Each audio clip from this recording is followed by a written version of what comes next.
আল্লাহ তাকে অনেক সুন্দর করে বানিয়েছিলেন। সৌন্দর্য দেখে মিশরের নারীরা পাগল পারা হয়ে গেল। জুলাইখা পাগল, বান্ধবীরা ডাক দিয়ে বলল, জুলাইখা রে, ইউসুফ একটা গোলাম, ছোট্ট ছেলে দেখে তুমি পাগল কেন বলা?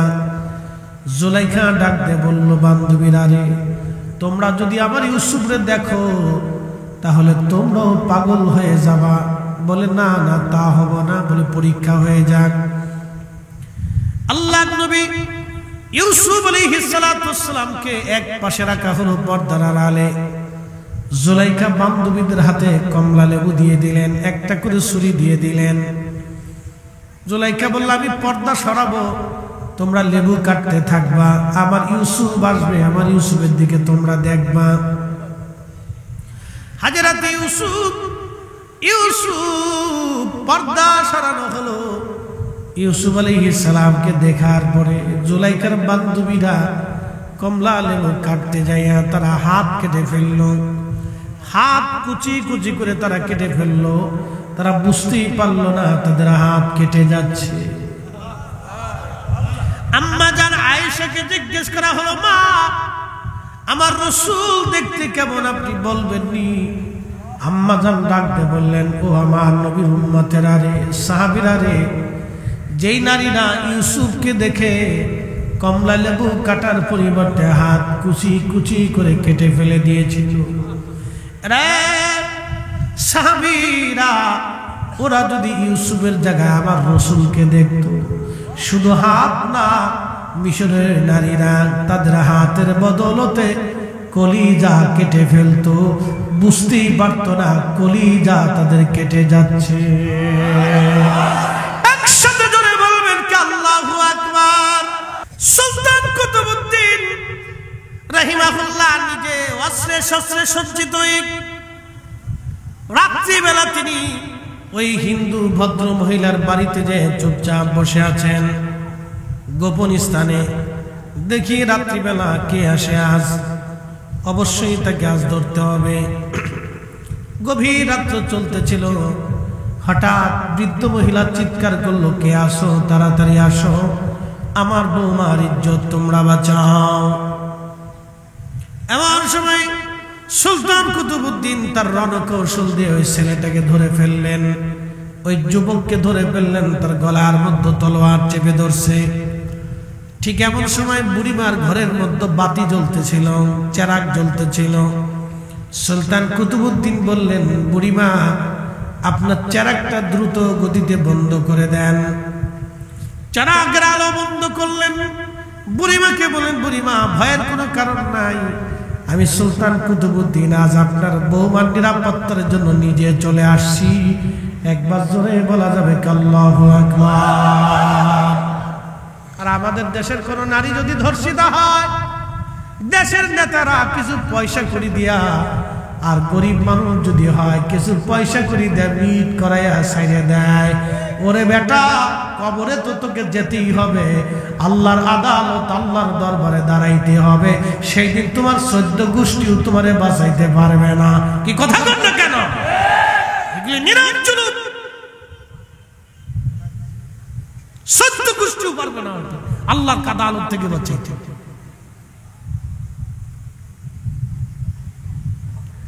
সুলতান কুতুবউদ্দিন ডাক দিয়ে বলেন, বুড়িমা, চেরাগ বন্ধ করো। চেরাগ বন্ধ করে দেওয়া হলো। কিছু সময় পরে সুলতান কুতুবউদ্দিন আবার বলেন, বুড়িমা, চেরাগ আবার জ্বালাও। চেরাগ জ্বালানো হলো। সুলতান কুতুবউদ্দিন ওই যুবকের দেহ থেকে মাথা বিচ্ছিন্ন করে ফেললেন তলোয়ার দিয়ে কেটে। মাথার চেহারার দিকে থেকে সুলতান কুতুবউদ্দিন বলেন, আলহামদুলিল্লাহ। যখন আলহামদুলিল্লাহ বললেন, এরপরে বললেন, বুড়িমা, তাড়াতাড়ি করে আমাকে এক গ্লাস পানি পান করাও। মহিলা দ্রুত গতিতে এক পেয়ালা পানি আনলেন। সুলতান কুতুবউদ্দিন পানি পান করলেন। ফিরে চলে আসবেন এমন সময় মহিলা, হিন্দু ভদ্র মহিলা বলতেছিল, সুলতান, আজকে 3টা প্রশ্নের জবাব না দিয়ে গেলে আমি আমার বাড়ি থেকে আপনাকে যেতে দেব না। বলে, মা, কি প্রশ্ন তুমি বলো। মহিলা ডাকতে বলতেছে, সুলতান, প্রথম প্রশ্ন, আপনি কেন আমাকে বাতি নিভাইতে বললেন? 2 নম্বর প্রশ্ন, বাতি জ্বালানোর পরে আলহামদুলিল্লাহ কেন বললেন? 3 নম্বর প্রশ্ন, আমি হিন্দু হওয়ার পরও আমার বাড়িতে আপনি কেন পানি পান করলেন?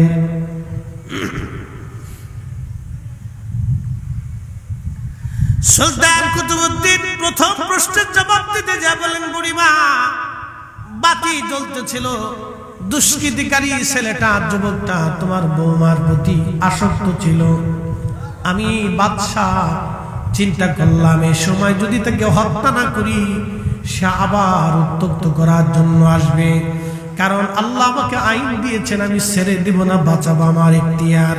কিন্তু আমি ইচ্ছা করলাম এই মুহূর্তে আমি তাকে মেরে ফেলে দিব, কারণ যদি না মারি সে আবার আসবে। as-sultanu zillullahi fil ard, হাদিস বুঝে যাবেন। as-sultanu zillullahi fil ard, শাসক গোষ্ঠীরা হচ্ছে জমিনে আল্লাহর ছায়া। এই ছায়া এখন আমাদের নাই, যেটা হয় হাতায় খালি লঙ্কায় চলে যায়, নিজের স্বার্থ ছাড়া কিচ্ছু বুঝে না। প্রিয় উপস্থিতি, সুলতান কুতুবউদ্দিন রাহিমাহুল্লাহ তিনি বলতেছে, বুড়িমা, কিন্তু আমি চিন্তায় পড়ে গেলাম, আমি যার গলার মতো ছুরি ধরেছি, আজ তলোয়ার চেপে ধরেছি, এই যুবক ছেলেটা যদি আমার সন্তান হয়, হিসাব দেখি, যদি আমার সন্তান হয় তাহলে আমি তার গলা কেটে ফেলবো। আলোর কারণে যদি সন্তানের চেহারা দেখে মায়া লাগে, গলা যদি কেটে না ফেলি তাহলে কিয়ামতের ময়দানে আল্লাহর আদালতে আমি আজ আসামি হয়ে যাব। কারণ বিচারের কাঠগড়ায় আমি সুলতান, সন্তানও চিনি না, বেসন্তানও আমি আজ চিনব না। যদি আমার আত্মীয় হয়, ভাতিজা হয়, ভাগিনা হয়, বন্ধু হয়, এই জন্য আমি বাতি নিবাইতে বললাম, কারণ অন্ধকারে আমি কাজ সেরে ফেলবো। জোরে জোরে জোরে জোরে জোরে এই শুনে যাবেন, মার কোলে সন্তান যেমন নিরাপদ, মুসলমান শাসকদের কোলে ওই রকম অন্য ধর্মের মানুষ নিরাপদ থাকতে হবে, এটা মনে রাখবে। আর শাসকদের কাছে প্রজারা ওই রকম নিরাপত্তা পাবে।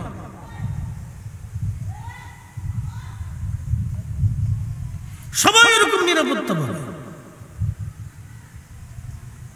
কিন্তু বড় আফসোস করে আজকে বলতে হচ্ছে,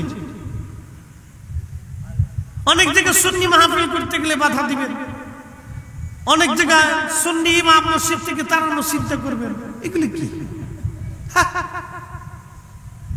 এগুলি কে শিখিয়েছে? কোন ধর্মের অনুষ্ঠান? কোথা থেকে পেয়েছেন এই দিন?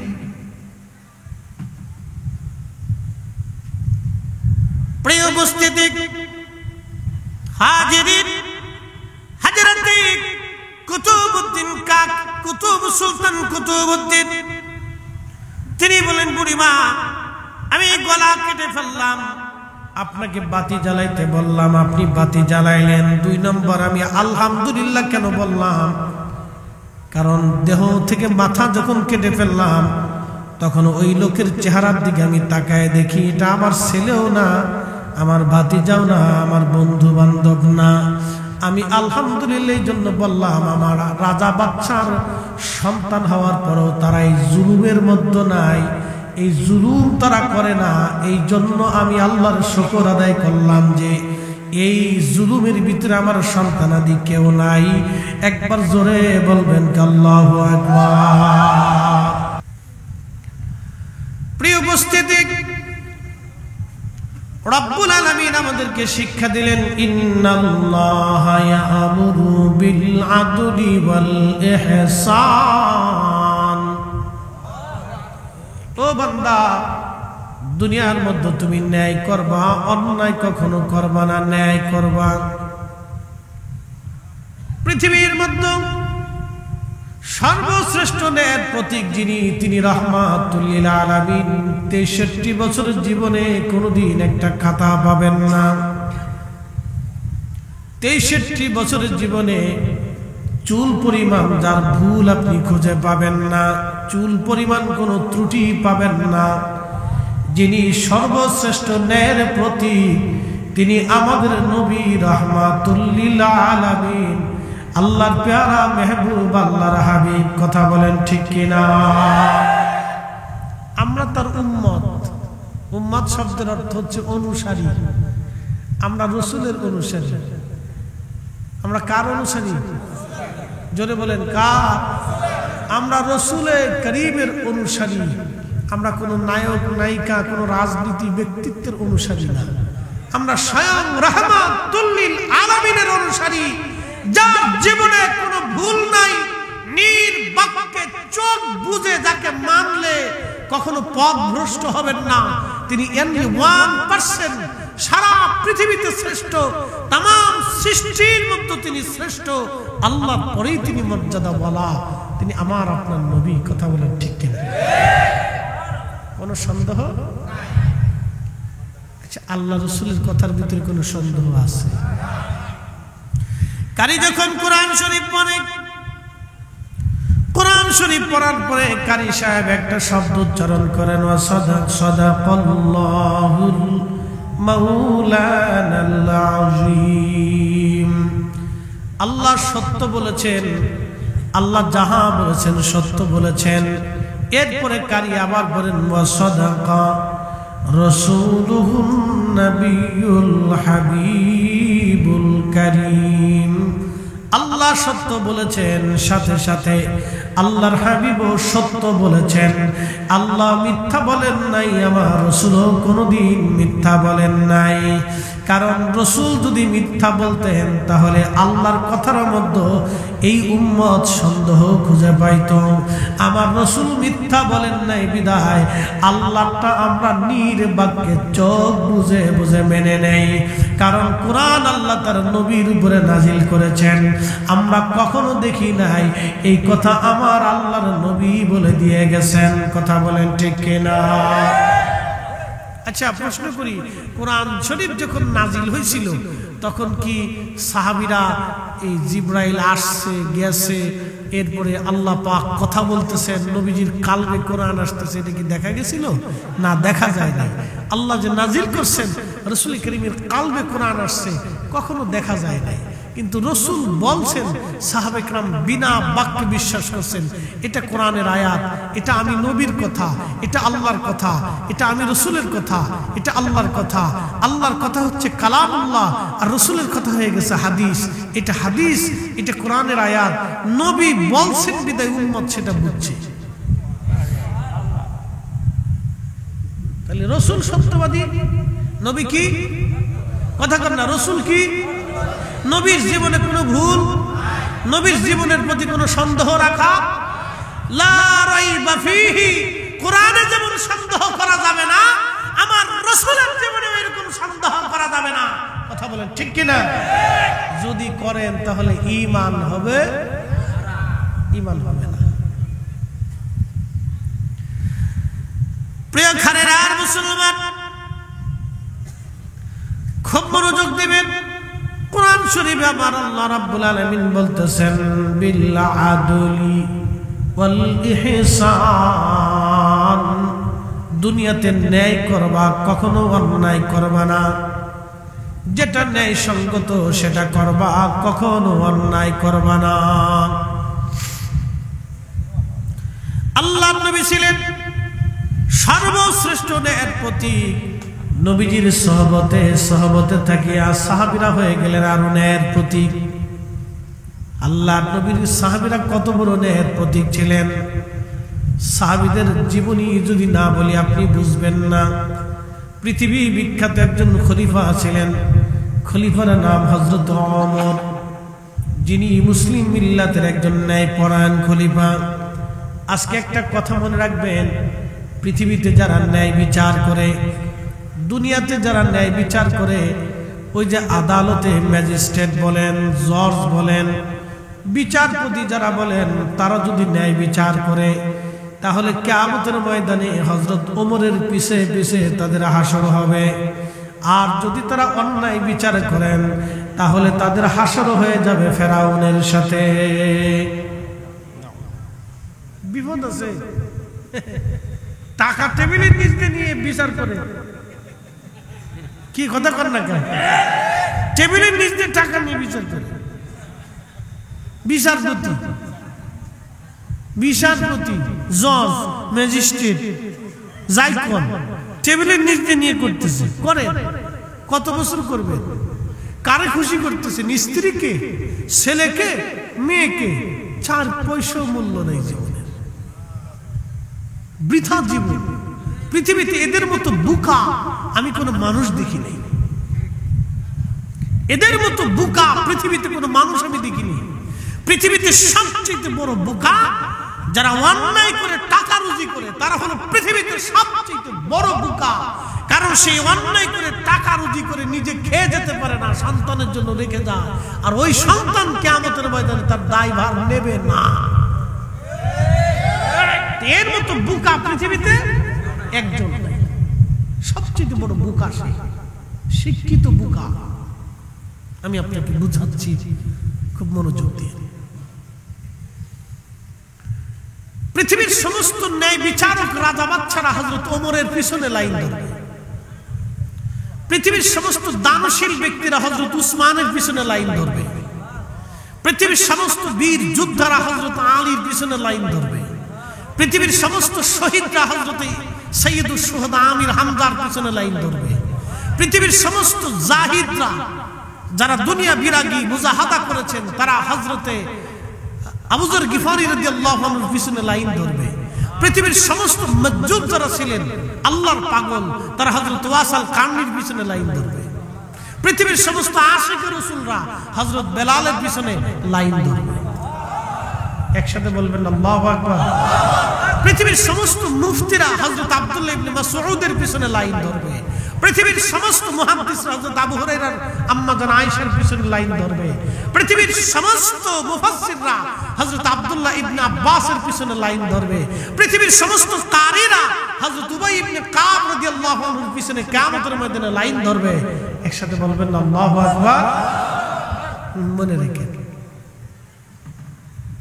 আচ্ছা বলেন তো সাহাবীদের এত দাম কেন হলো? আল্লাহ রাসূলের সোহবতে থাকার কারণে। যদি তারা রাসূল করিমের সোহবত না পাইতেন এই মর্যাদা তাদের হতো না। আমার এক ভাই তিনি ওয়াজে বলতেছিলেন নবীকে দেখলে জান্নাত জাহান্নাম হারাম হবে, এই মর্মে কোনো দলিল নেই। আমি মিয়া দলিল লাগবে কেন? দলিল ছাড়াই বুঝতে হয়। সব ক্ষেত্রে খালি দলিল তালাশ করেন, কারণ কি? এত দলিল খুঁজেন বেটা। আমার নবীর সাহাবীরা ঈমান আনছে নবী দেখে, কালেমা পড়ছে নবী দেখে, আল্লাহ চিনেছে নবী দেখে, দ্বীন মেনেছে নবী দেখে।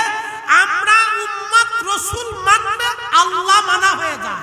যাকে মানলে আল্লাহ মানা হয়ে যায় তাকে দেখলে আল্লাহ দেখার স্বাদ মিটে যায়।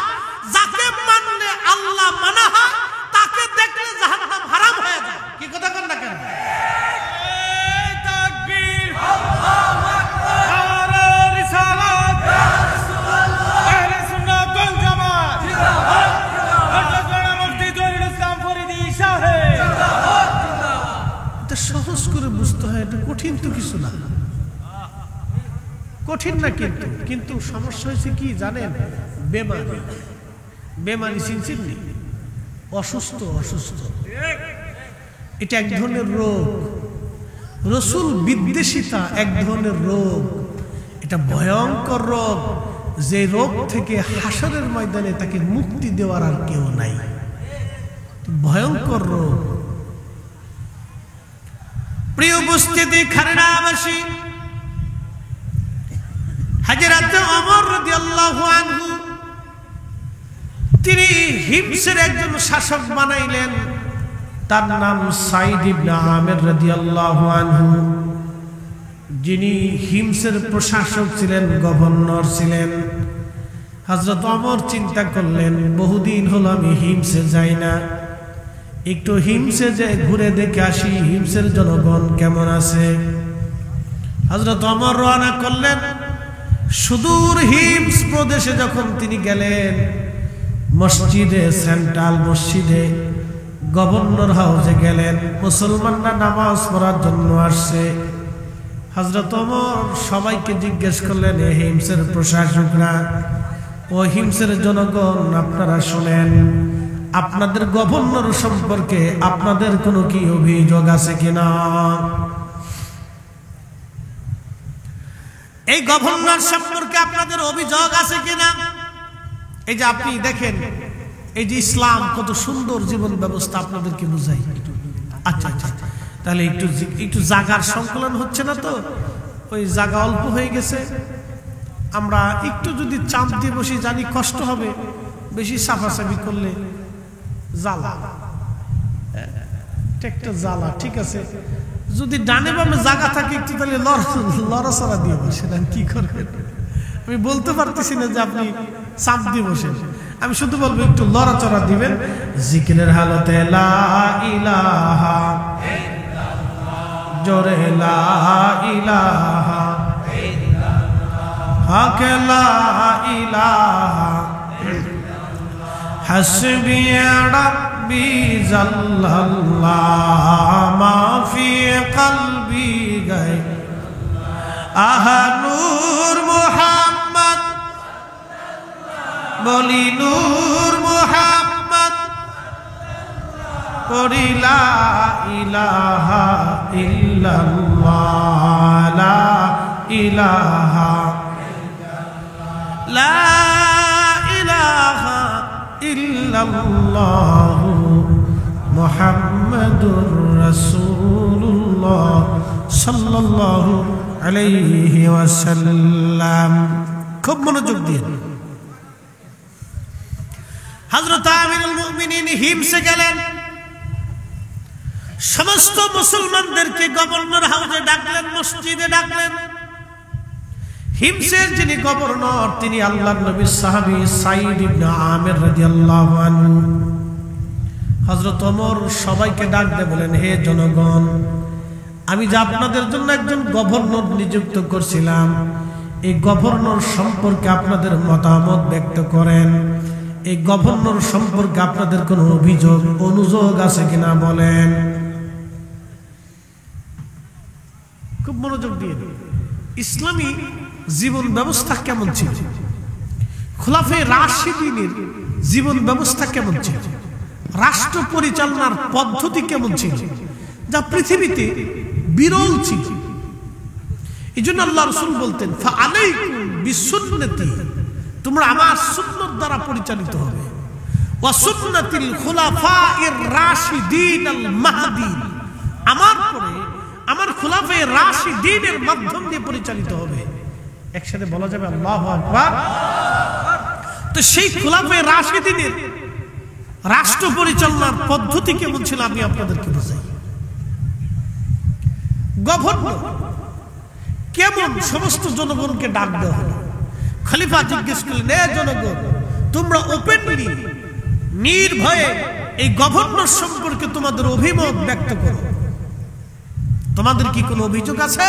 লোকেরা বলল, হ্যাঁ, এই গভর্নর সম্পর্কে আমাদের অভিযোগ আছে। আচ্ছা, আপনারা বলেন, বাংলাদেশে যদি প্রত্যেক ডিসি, প্রত্যেক এসপি, প্রত্যেক প্রশাসক, প্রত্যেক টিওনো প্রত্যেক মাসে জনগণের সামনে জুমার দিনে জেলা মসজিদে সবার উপস্থিতিতে যদি তারা জনগণের প্রশ্নের জবাব দিতে বাধ্য থাকতো এবং জবাবদিহিতা থাকতো, তাহলে 1 কেজি চাইলও চুরি হইত না। আসতে বললেন কেন? জোরে বলেন। 1 কেজি চাইলও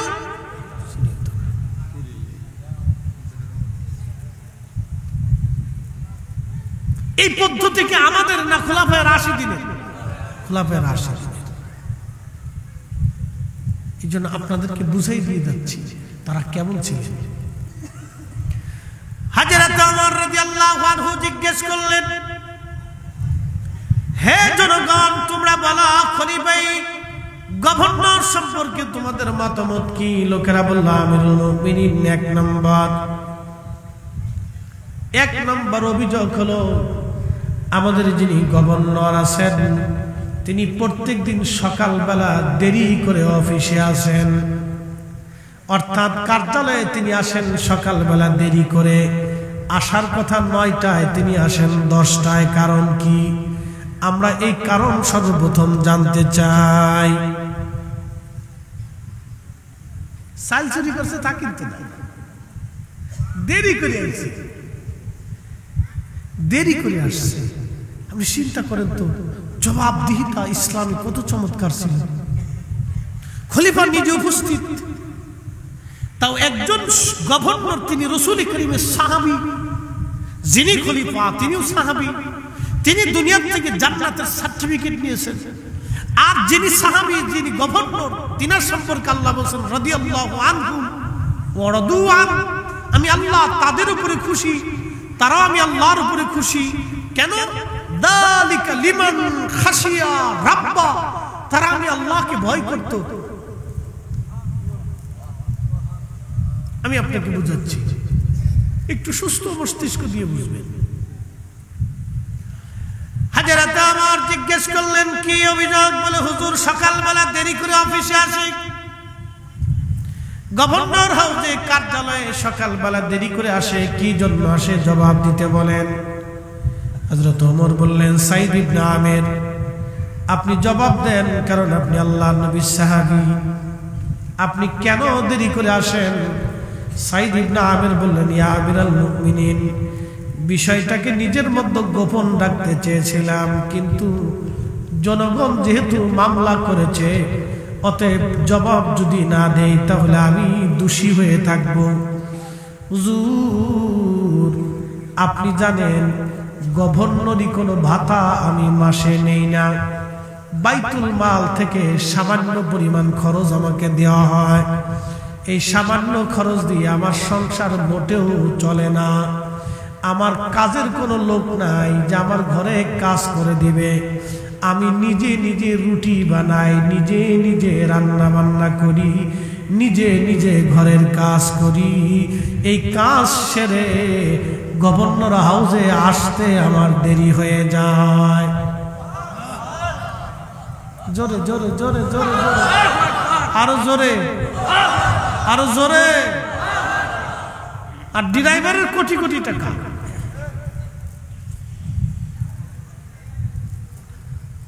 আমি এই 4-5 মাস আগে ঢাকাতে একজন জমি, যারা জমি বিক্রি করে, ওনার এক অফিসে বসে দিয়েছেন ভদ্রলোকের। তো এমন সময় এক ভদ্রলোক আসছে, মাথায় টুপি, মুখে দাড়ি, গায়ে পাঞ্জাবি। তো আসার পরে সে 60 কোটি টাকা দিয়ে জমি বাইনা করছে, অর্থাৎ 60 কোটি টাকার জমি কিনবে, কয়েক কোটি টাকা বাইনা করতেছে, কয়েকটা স্টাম্প হচ্ছে আর কি। কত কোটি টাকা? 60 কোটি। আমার দিকে তাকান, বুঝে যায় 60 কোটি টাকা, এটা 2-1 টাকা না। তো বাইরে টাকা দিয়ে চলে গেছে। আমার ভদ্রলোক চা খাওয়াইতেছে, বললো, হুজুর এই লোকরে কি চিনেন আপনি? আমাকে না। হুজুর উনি হচ্ছে ঢাকা দক্ষিণের ওয়াসার ইঞ্জিনিয়ার। আমি বললাম, মাসের বেতন কত? 50, 60, 70 সব মিলিয়ে 1 লক্ষ হবে। তাহলে বছরে কামাই কত? বলে 12 লক্ষ। বললাম, ফ্যামিলির সংসারের খরচা আছে কত? বলে 6 লক্ষ ধরেন। তাহলে থাকে কত? বলে 6 লক্ষ। তো বছরে যদি 6 লক্ষ হয়, তাহলে 60 কোটি টাকা হলে কত বছর লাগে? জিন্দিগি ফাঁকি দিয়ে চলে গেছে। কথা ঠিক কিনা? কিন্তু সে জমি কিনতে আসছে 60 কোটি, বাকি টাকা কে দিল? আজরাইল না জিবরাইল আলাইহিস সালাম? কেউ দেয় নাই। এই বাকি টাকাগুলি সব আমাদের টাকা। এই জন্য ঢাকা শহরের বাথরুম এক কোণায় দিয়ে বের হয়ে আসে, আর এক কোণায় দিয়ে পেশাবের গন্ধ, আর এক দিক দিয়ে মশা ঢুকে, আর এক দিক দিয়ে পানি বাদলে বাইরেই থাকে। কারণটা কি? কারণ হলো এই ইঞ্জিনিয়াররা যেটা বরাদ্দ হয় সেটা চুরি করিয়া, সাবার করিয়া জমি কিনে জনগণেরটা ঠিক মতো বুঝায় না। যদি জবাবদিহিতা থাকতো, আরে বাপের ক্ষমতা ছিল না, 1 টাকা ডান বাম করবে। কথা বলেন ঠিক না বেটা? এটা খোলাফায়ে রাশিদিনের চরিত্র। ইসলাম কি আধুনিক ছিল সেই দিনও, আপনি শুনলে গা শিহরে উঠবে যে ইসলাম সেই দিনও কি আধুনিক ছিল, যা এমন ভাবে শিখিয়ে গেছে কিয়ামত পর্যন্ত যদি চলমান থাকে, তাহলে ইসলামের সেই জিন্দেগি ব্যবস্থাটা এত সুন্দর ছিল যে কিয়ামত পর্যন্ত মানুষ নিশ্চিন্তে দরজা খুলে ঘুমাইতে থাকবে, চোর ঢোকার সাহস পাবে না।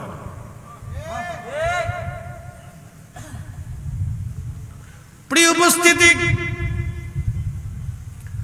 হযরত সাঈদ ইবনে আমির বলেন, আমিরুল মুমিনিন, আমি সকালবেলা কাজ বাজ শেষ করে তারপরে আমি কার্যালয়ে আসি, এই জন্য দেরি হয়ে যায়। হযরত আমিরুল মুমিনিন বললেন, আর কি কোনো অভিযোগ আছে কিনা তোমাদের বলো। লোকেরা বলল, হুজুর আর একটা অভিযোগ আছে। বলে, কি অভিযোগ? দিনের বেলা ওনার কাছে গেলে ওনার সংবাদ আমরা পাই, কিন্তু রাত্রি বেলা ওনাকে ডাকলে কোনো কাজে ওনাকে পাওয়া যায় না, কারণ কি? হযরত ওমর বললেন, সাঈদ ইবনে আমির, আপনি নবীর সাহাবী, জবাব দিয়ে দেন। সাঈদ ইবনে আমির বলেন, আমিরুল মুমিনিন, বিষয়টা গোপন রাখতে চেয়েছিলাম, কিন্তু আজকে বিষয়টা প্রকাশ করতেই হবে, না তো উপায় নাই। হুজুর, সারাদিন আমি জনগণের জন্য কাজ করি, কিন্তু রাত্রিবেলা যখন হয় তখন আমি আমার মালিকের কাজে নেমে যাই। সারা রাত্র আমি ঘুমাই না, সারা রাত্র আমি আমার মালিক, আমার আল্লাহর সিজদার মধ্যে কাটাই, আল্লাহর জিকিরে ইবাদতে কাটাই। বিদায় দুনিয়ার মানুষের সঙ্গে আমি কোনো কথা বলি না, কারণ সারা দিন জনগণের কাজ করি, সারা রাত্র আমি আমার আসল মালিকের কাজ করি। হুজুর, এই জন্য জনগণের ডাকে আমি সাড়া দিতে পারি না, কারণ আমি আমার মাওলার ডাকে সাড়া দেই। চিৎকার করে জোরে বলেন আল্লাহু আকবার। এই জন্য আল্লাহর নবী বললেন, আল্লাহ আল্লাহ ফি আসহাবি, আল্লাহ আল্লাহ ফি আসহাবি।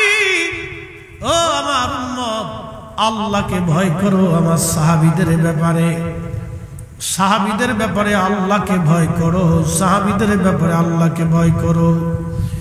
লা তাত্তাখিযুহুম গরাদাম মিন বাদি, কারণ আমার ইন্তেকালের পরে আমার কোন সাহাবীকে সমালোচনার পাত্র বানায়ও না, আমার কোন সাহাবীরে গালি দিও না, আমার সাহাবীদের ভুল ত্রুটি তোমরা এই ব্যাখ্যা করিও না, ভুল ত্রুটি উঠাইয়া সাহাবীদেরকে মন্দ বলিও না। আমার যদি একটু চিনি ছাড়া দেন তুমি ভালো, ডায়াবেটিস নেই কিন্তু চিনি খাই নাই, না খাই ভালো। যেমনি দাম বাড়তেছে, 1 কেজি বেগুনও পর্যন্ত খাওয়ার খাইতে নেই, বেগুনের গায়ে হাত দেওয়ার খাইতে নেই। ডিম তো ওদের না ধরাই ভালো। ডিম যেমনি দাম বাড়ে, মাঝে মধ্যে মনে হয় যে যারা ডিম ওই বড় বড় ব্যবসায়িক সিন্ডিকেট, ওরা মনে ডিম টিম পারে না, খুব কষ্ট হয়, এর লেগে তোদের ডিম দেব না, যা চিন্তা করেন তো। আচ্ছা, আপনাদেরকে একটা প্রশ্ন করে জবাব দিবেন, হঠাৎ করে ডিমের দাম বাড়ে, এই মুরগা কি হরতাল ডাকে? হ্যাঁ, তাহলে ডিমের দাম বাড়ে কেন? আমি আপনাদেরকে একটু বুঝাই তো, একটু বুঝেন তো। ধরেন হঠাৎ করে ডিমের দাম আগে ছিল কত, আমি তো কিনে খাই না, এই জন্য কইতে পারি না, আপনাদের বাইরে খাইতে ওই জন্য কইতে দাম কইতে পারি না। হ্যাঁ, আগে ছিল কত? 40, 45, 50, এখন কত হয়েছে? 65, 60, 65। এক হালি ডিমের দাম 60 টাকা, আগে ছিল 40 টাকা, তো বাড়ছে কত? 20 টাকা। ওরা সিন্ডিকেটরা বুঝাচ্ছে যে বাজারে কোনো ডিম নাই, তার মানে 1 সপ্তাহের ভিতরে সমস্ত মুরগা স্টক করে ফেলছে। হাঁসে ডিম দেয় না, কত বড় সূরা দেখেন। কালকে রাত্রে যেই মুরগি, আজকে রাত্রে সেই মুরগি ডিম দিবে। হয়তো 19-20 হবে, 100 মুরগির ভিতরে 5টা মুরগি ডিম দিবে না, কিন্তু 95টা ডিম দিবে। তাহলে বাকি ডিমগুলি কোথায় গেল? ওরা ওই বড় বড় মানে স্টক হাউসের ভিতরে, এই এসির ভিতরে, কি বলে, ফ্রিজের ভিতরে ডিম ঢুকাই দিয়ে বাজারে কৃত্রিম সংকট তৈরি করে ডিমের দাম বাড়াই দিয়ে কোটি কোটি টাকা হাতায় নিয়ে চলে গেল। গরিব মানুষের পকেট থেকে যারা টাকা নিল, ও যত বড় হাজি হোক, আল্লাহর কসম করে বলি, একটা রাতের সেজদাও কবুল হবে না।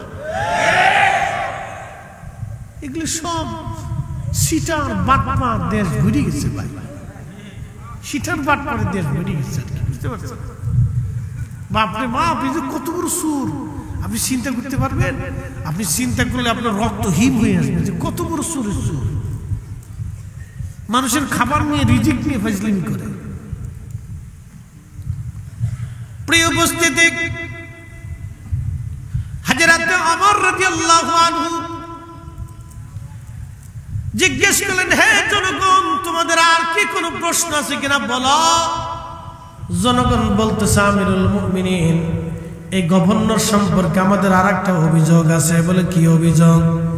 সে মাসে একদিন গভর্নর হাউসে চাকরিতে জয়েন করে না, কারণ কি? কত বড় অভিযোগ দেখছেন? হ্যাঁ, আর আমাদের দেশে ম্যাজিস্ট্রেট মন চুক্তি অনুষ্ঠিত হয়, জজ সাহেব মন চাইলে আসে না, আলে আসে না।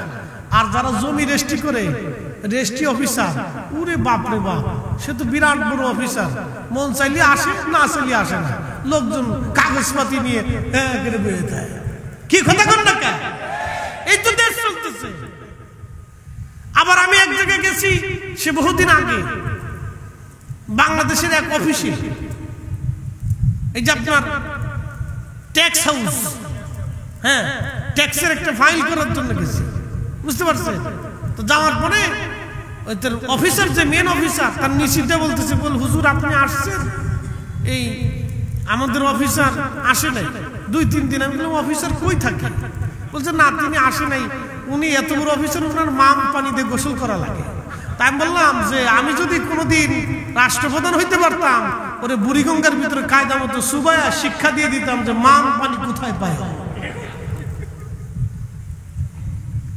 আপনি শুনলে গা শিহরে উঠবে। আমি বললাম, দেশ চলে কিভাবে? এটা কি দেশ চলার পদ্ধতি নাকি?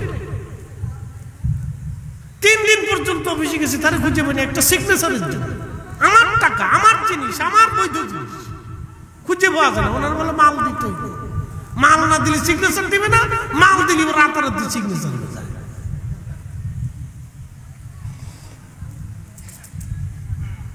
প্রিয় উপস্থিতি, সাইদ ইবনে আমির রাদিয়াল্লাহু আনহু কি চমৎকার করে তিনি বলতেছিলেন, আমিরুল মুমিনিন, বিষয়টা গোপন রাখতে চেয়েছিলাম, কিন্তু আজ প্রকাশ করাই লাগবে। মাসে একদিন আমি আসি না, আপনি জানেন, কোনো বেতন আমি নেই না, শুধু বাইতুল মাল থেকে কোন রকম খাবার খরচা আসে। হুজুর, আমার মাত্র একটাই জুব্বা আছে, এছাড়া আর কোন জুব্বা আমার নাই।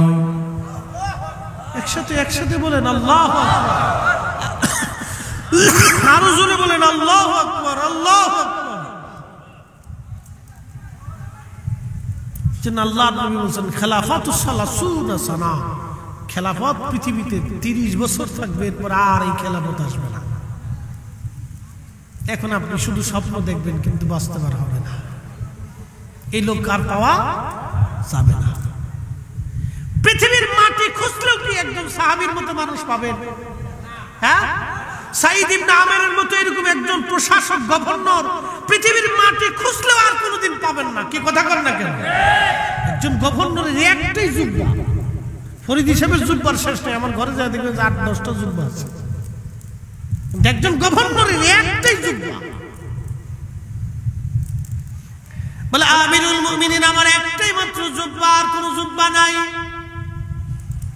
প্রত্যেক মাস শেষ হলে একটা বারে জুব্বাটা ধৌত করা লাগে।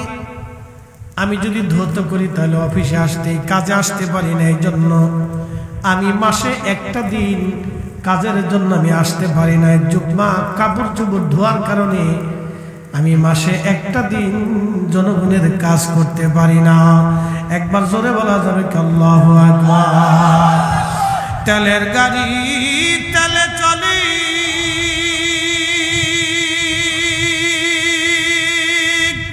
হাওয়ার গাড়ি হাওয়ায় উড়ে,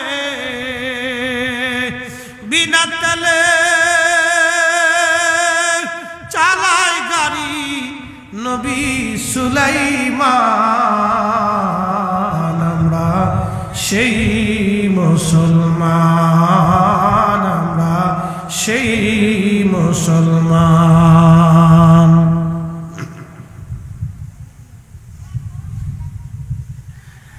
আমরা সেই মুসলিম, আমরা সেই মুসলমান, আমরা সেই মুসলমান। আল্লাহ নবী বলেন সুলতানু জিল্লুল্লাহি ফিল আরদ, শাসক গোষ্ঠীরা হলো জমিনে আল্লাহর পক্ষ থেকে ছায়া। আল্লাহ যেমন সব মানুষকে ছায়া দেয়, সূর্যের আলো আল্লাহ দেয়, হিন্দুকেও আল্লাহ আলো দেয়, বৌদ্ধরেও আলো দেয়, খ্রিস্টানরাও আলো দেয়। আল্লাহকে যে আল্লাহ মানে তাকেও খাবার দেয়, যে আল্লাহকে আল্লাহ মানে না আল্লাহ তাকেও খাবার দেয়। শাসকরা হবে আল্লাহর পক্ষ থেকে জমিনের ছায়া, তার যে মানবে তারেও খাবার দিবে, তার যে মানবে না তাকেও সে নিরাপত্তা দিবে, তাকে মানলেও নিরাপত্তা দিবে, না মানলেও নিরাপত্তা দিবে। এখন সিস্টেম হয়ে গেছে সব উল্টে পাল্টা, কথা কন না। ক্ষমতা আসলে সেই লঙ্কায় চলে যায়, কথা কন না কে? যে ক্ষমতা আসে এই লঙ্কায় চলে যায়, সেই খালি ক্ষমতা দেখাইতে চায়। একটা মহা মুসিবতে পড়ছি না, লোভ সামলাইতে পারে না কেউ, ক্ষমতার লোভ সামলাইতে পারতেছে না। আমরা সবাই অসুবিধার মধ্যে পড়ে গেছি, কেউ ক্ষমতার লোভ সামলাইতে পারতেছে না। অথচ আল্লাহ নবী বলেন সুলতানু জিল্লুল্লাহি ফিল আরদ, শাসকরা জমিনে আল্লাহর ছায়া। আল্লাহ যেমন সবাইকে ছায়া দেয়, শাসকরা এরকম সবাইকে ছায়া দিবে। আল্লাহ যেমন নিরাপত্তা দেয়, শাসকরা নিরাপত্তা দিবে। একসাথে বলা যাবে আল্লাহু আকবার। সুলতান কুতুবউদ্দিনের দরবারে এক হিন্দু ভদ্রলোক আসছে, এক হিন্দু মহিলা আসছে, এসে বললেন বাদশা আপনার রাজ দরবারে আমার একটা অভিযোগ আছে। সুলতান কুতুবউদ্দিন বললেন কি অভিযোগ আপনি বলেন মা। হিন্দু মহিলা বলতেছে বাদশা আমার ছেলে আপনার সেনাবাহিনীতে চাকরি করে, বহু দূরে চলে গেছে, আমার বৌমা একা। আমার বৌমাটা পরম সুন্দরী, আমাদের এলাকার একটা বখাটেলো আমার এই বৌমাকে উত্ত্যক্ত করে, তার ইজ্জত হরণ করার চেষ্টা করে। আমি বৃদ্ধা নারী, যদি আমার বৌমা আমার পরিবারে ধর্ষিতা হয় তাহলে সে আমাদের সমাজ থেকে চ্যুত হয়ে যাবে, আলাদা হয়ে যাবে। আমার সন্তানের সংসারে সে আর থাকতে পারবে না আমাদের ধর্মের বিধান অনুযায়ী। বাদশা আমার স্ত্রী বেটার বউর নিরাপত্তা আপনি নিজে দিবেন, যদি আপনি না দিতে পারেন কিয়ামতের ময়দানে আপনার আল্লাহর কাছে আপনার বিরুদ্ধে আমি মামলা করব। হিন্দু মহিলা বলতেছে সুলতান কুতুবউদ্দিন আমি আপনার বিরুদ্ধে কিয়ামতের ময়দানে আপনার আল্লাহর কাছে আমি আপনার বিরুদ্ধে মামলা করব যদি আপনি আমার বৌমার জীবনের নিরাপত্তা না দিতে পারেন। সুলতান কুতুবউদ্দিন বললেন বুড়িমা তুমি চলে যাও, তোমার বৌমার নিরাপত্তা আমার দায়িত্বে, কোনো চিন্তা করতে হবে না। তো মহিলা চলে গেছে। সুলতান কুতুবউদ্দিন চিন্তা করলেন যদি সৈন্য পাঠাই দায়িত্ব অবহেলা করতে পারে, আমাকে নিজে যেতে হবে। আর আগের যুগে রাজা বাদশারা তো খুব যোদ্ধা ছিলেন, এখনকার তো ফ্যাট তাই একদিকে নেতা তাই আর একদিকে। কি কথা কর না উচিত কথা বলে তো মায়ের বেজার, ফ্যাট হলে একদিকে নেতা আর একদিকে।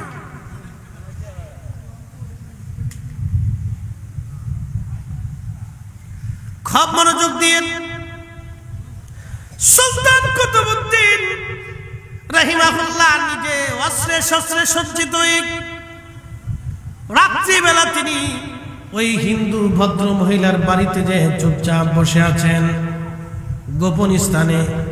দেখি রাত্রিবেলা কে আসে আজ, অবশ্যই তাকে আজ ধরতে হবে। গভীর রাত্র চলতেছিল, হঠাৎ বৃদ্ধ মহিলা চিৎকার করলো, কে আসো, তাড়াতাড়ি আসো, আমার বৌমার ইজ্জত তোমরা বাঁচাও। এমন সময় সুলতান কুতুবউদ্দিন তার রণকৌশল দিয়ে ওই ছেলেটাকে ধরে ফেললেন, ওই যুবককে ধরে ফেললেন, তার গলার মধ্যে তলোয়ার চেপে ধরছে। ঠিক এমন সময় বুড়িমার ঘরের মধ্যে বাতি জ্বলতেছিল, চেরাগ জ্বলতেছিল। সুলতান কুতুবউদ্দিন বললেন, বুড়িমা আপনার চেরাগটা দ্রুত গতিতে বন্ধ করে দেন। চেরাগের আলো বন্ধ করলেন। বুড়িমাকে বলেন, বুড়িমা ভয়ের কোনো কারণ নাই, আমি সুলতান কুতুবউদ্দিন আজ আপনার বৌমার নিরাপত্তার জন্য নিজে চলে আসছি। একবার জোরে বলা যাবে আল্লাহু আকবার। আর আমাদের দেশের কোন নারী যদি ধর্ষিতা হয়, দেশের নেতারা কিছু পয়সা করে দিয়া, আর গরিব মানুষ যদি হয় কিছু পয়সা করে দেয়, মিট করাইয়া ছাইড়ে দেয়। ওরে বেটা, কবরে তো তোকে যেতেই হবে, আল্লাহর আদালত, আল্লাহর দরবারে দাঁড়াইতে হবে। সেই দিন তোমার 14 গোষ্ঠীও তোমারে বাঁচাইতে পারবে না। কি কথা বল না কেন? এগুলি নীরব জুলুম, 14 গোষ্ঠীও পারবে না আল্লাহর আদালত থেকে বাঁচাইতে।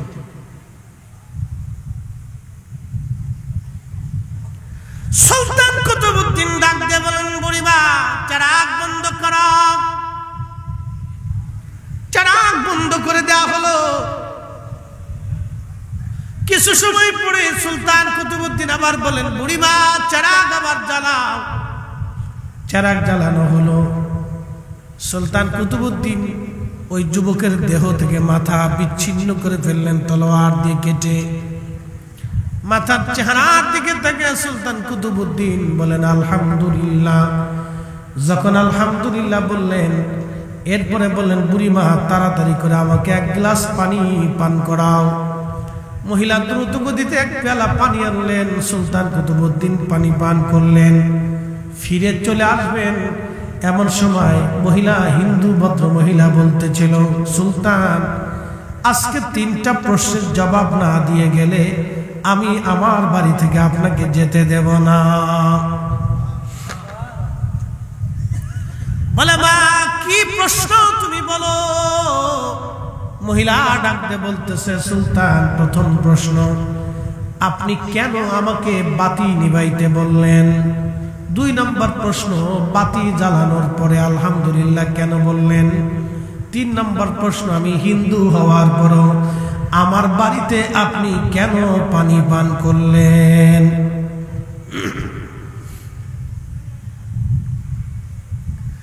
সুলতান কুতুবউদ্দিন প্রথম প্রশ্নের জবাব দিতে যা বলেন, বুড়িমা বাতি জ্বলতেছিল, দুষ্কৃতিকারী ছেলেটা, যুবকটা তোমার বৌমার প্রতি আসক্ত ছিল। আমি বাদশাহ চিন্তা করলাম, এই সময় যদি তাকে হত্যা না করি সে আবার উত্তক্ত করার জন্য আসবে। কারণ আল্লাহ আমাকে আইন দিয়েছেন, আমি ছেড়ে দিব না, বাঁচাবো আমার ইখতিয়ার। কিন্তু আমি ইচ্ছা করলাম এই মুহূর্তে আমি তাকে মেরে ফেলে দেব, কারণ যদি না মারি সে আবার আসবে। as-sultanu zillullahi fil ard, হাদিস বুঝে যাবেন। as-sultanu zillullahi fil ard, শাসক গোষ্ঠীরা হচ্ছে জমিনে আল্লাহর ছায়া। এই ছায়া এখন আমাদের নাই। যেটা হয় হাতে খালি লঙ্কায় চলে যায়, নিজের স্বার্থ ছাড়া কিচ্ছু বুঝে না। প্রিয় উপস্থিতি, সুলতান কুতুবউদ্দিন রাহিমাহুল্লাহ তিনি বলতেছে, বুড়িমা কিন্তু আমি চিন্তায় পড়ে গেলাম, আমি যার গলার মতো ছুরি ধরেছি আর তলোয়ার চেপে ধরেছি, এই যুবক ছেলেটা যদি আমার সন্তান হয়, হিসাব দেখি যদি আমার সন্তান হয় তাহলে আমি তার গলা কেটে ফেলবো। আলোর কারণে যদি সন্তানের চেহারা দেখে মায়া লাগে, গলা যদি কেটে না ফেলি তাহলে কিয়ামতের ময়দানে আল্লাহর আদালতে আমি আজ আসামি হয়ে যাব। কারণ বিচারের কাঠগড়ায় আমি সুলতান, সন্তানও চিনি না, বেসন্তান আমি আজ চিনব না। যদি আমার আত্মীয় হয়, ভাতিজা হয়, ভাগিনা হয়, বন্ধু হয়, এই জন্য আমি বাতি নিবাইতে বললাম, কারণ অন্ধকারে আমি কাজ সেরে ফেলবো। জোরে জোরে জোরে জোরে জোরে এই শুনে যাবেন, মার কোলে সন্তান যেমন নিরাপদ, মুসলমান শাসকদের কোলে ওই রকম অন্য ধর্মের মানুষ নিরাপদ থাকতে হবে। এটা মনে রাখবেন। আর শাসকদের কাছে প্রজারা ওই রকম নিরাপত্তা পাবে।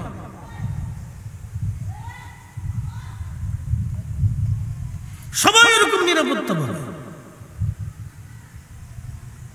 কিন্তু বড় আফসোস করে আজকে বলতে হচ্ছে, অনেক জায়গায় সুন্নি মাহফিল করতে গেলে বাধা দিবেন, অনেক জায়গায় সুন্নি ইমাম মসজিদ থেকে তাড়ানোর চিন্তা করবেন। এগুলি কি? এগুলি কে শিখিয়েছে? কোন ধর্মের অনুষ্ঠান? কোথা থেকে পাইছেন এই দিন?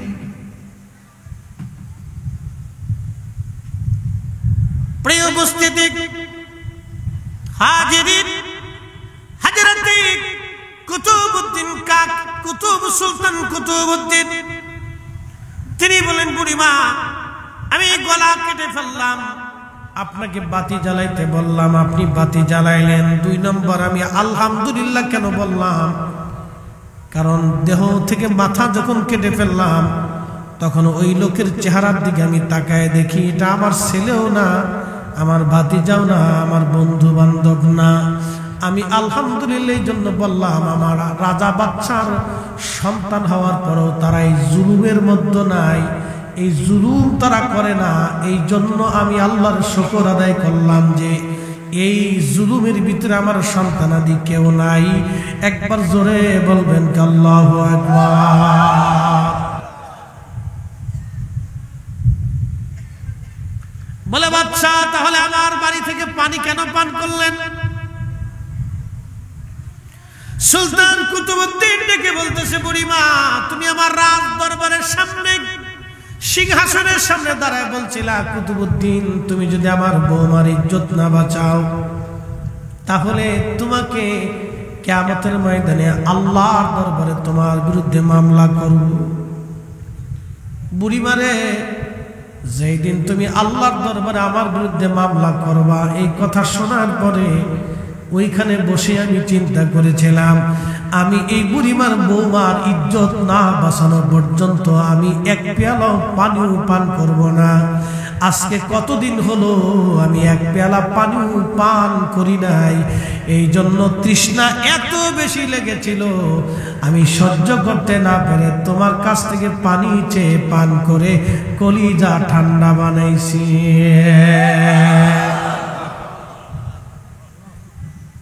এই জন্য সুলতানু জিল্লুল্লাহি ফিল আরদি, হাদিসটা আপনি এখান থেকে বুঝে যাবেন। এই জন্য আল্লাহ বলেন, ইন্নাল্লাহা ইয়া'মুরু বিল আদলি ওয়াল ইহসান, দুনিয়াতে ন্যায় করবা, অন্যায় করবা না। ন্যায়টা করো, অন্যায়টা করো না। খারেরার মুসলমান কসবাবাসী খুবই মনোযোগ দিয়ে শুনে যাবেন। এরপরে আমার রব, আমার আল্লাহ বললেন, ওয়াল ইহসান, তোমরা দয়া করবা। কি করবা? জোরে বলেন, কি করবা? দয়া। দয়া। মাল্লাম ইয়ারহামিন নাস ওয়া মাল্লাম ইয়ারহামিল্লাহ, যে মানুষকে দয়া করে না আল্লাহ তাকে দয়া করে না। যে মানুষকে দয়া করে না আল্লাহ তাকে দয়া করে না। যে মানুষকে দয়া করে আল্লাহ তাকে দয়া করে। তোমরা দয়া করবা, দয়া দয়া দয়া দয়া। আল্লাহ বানাইলেন কত জাতি,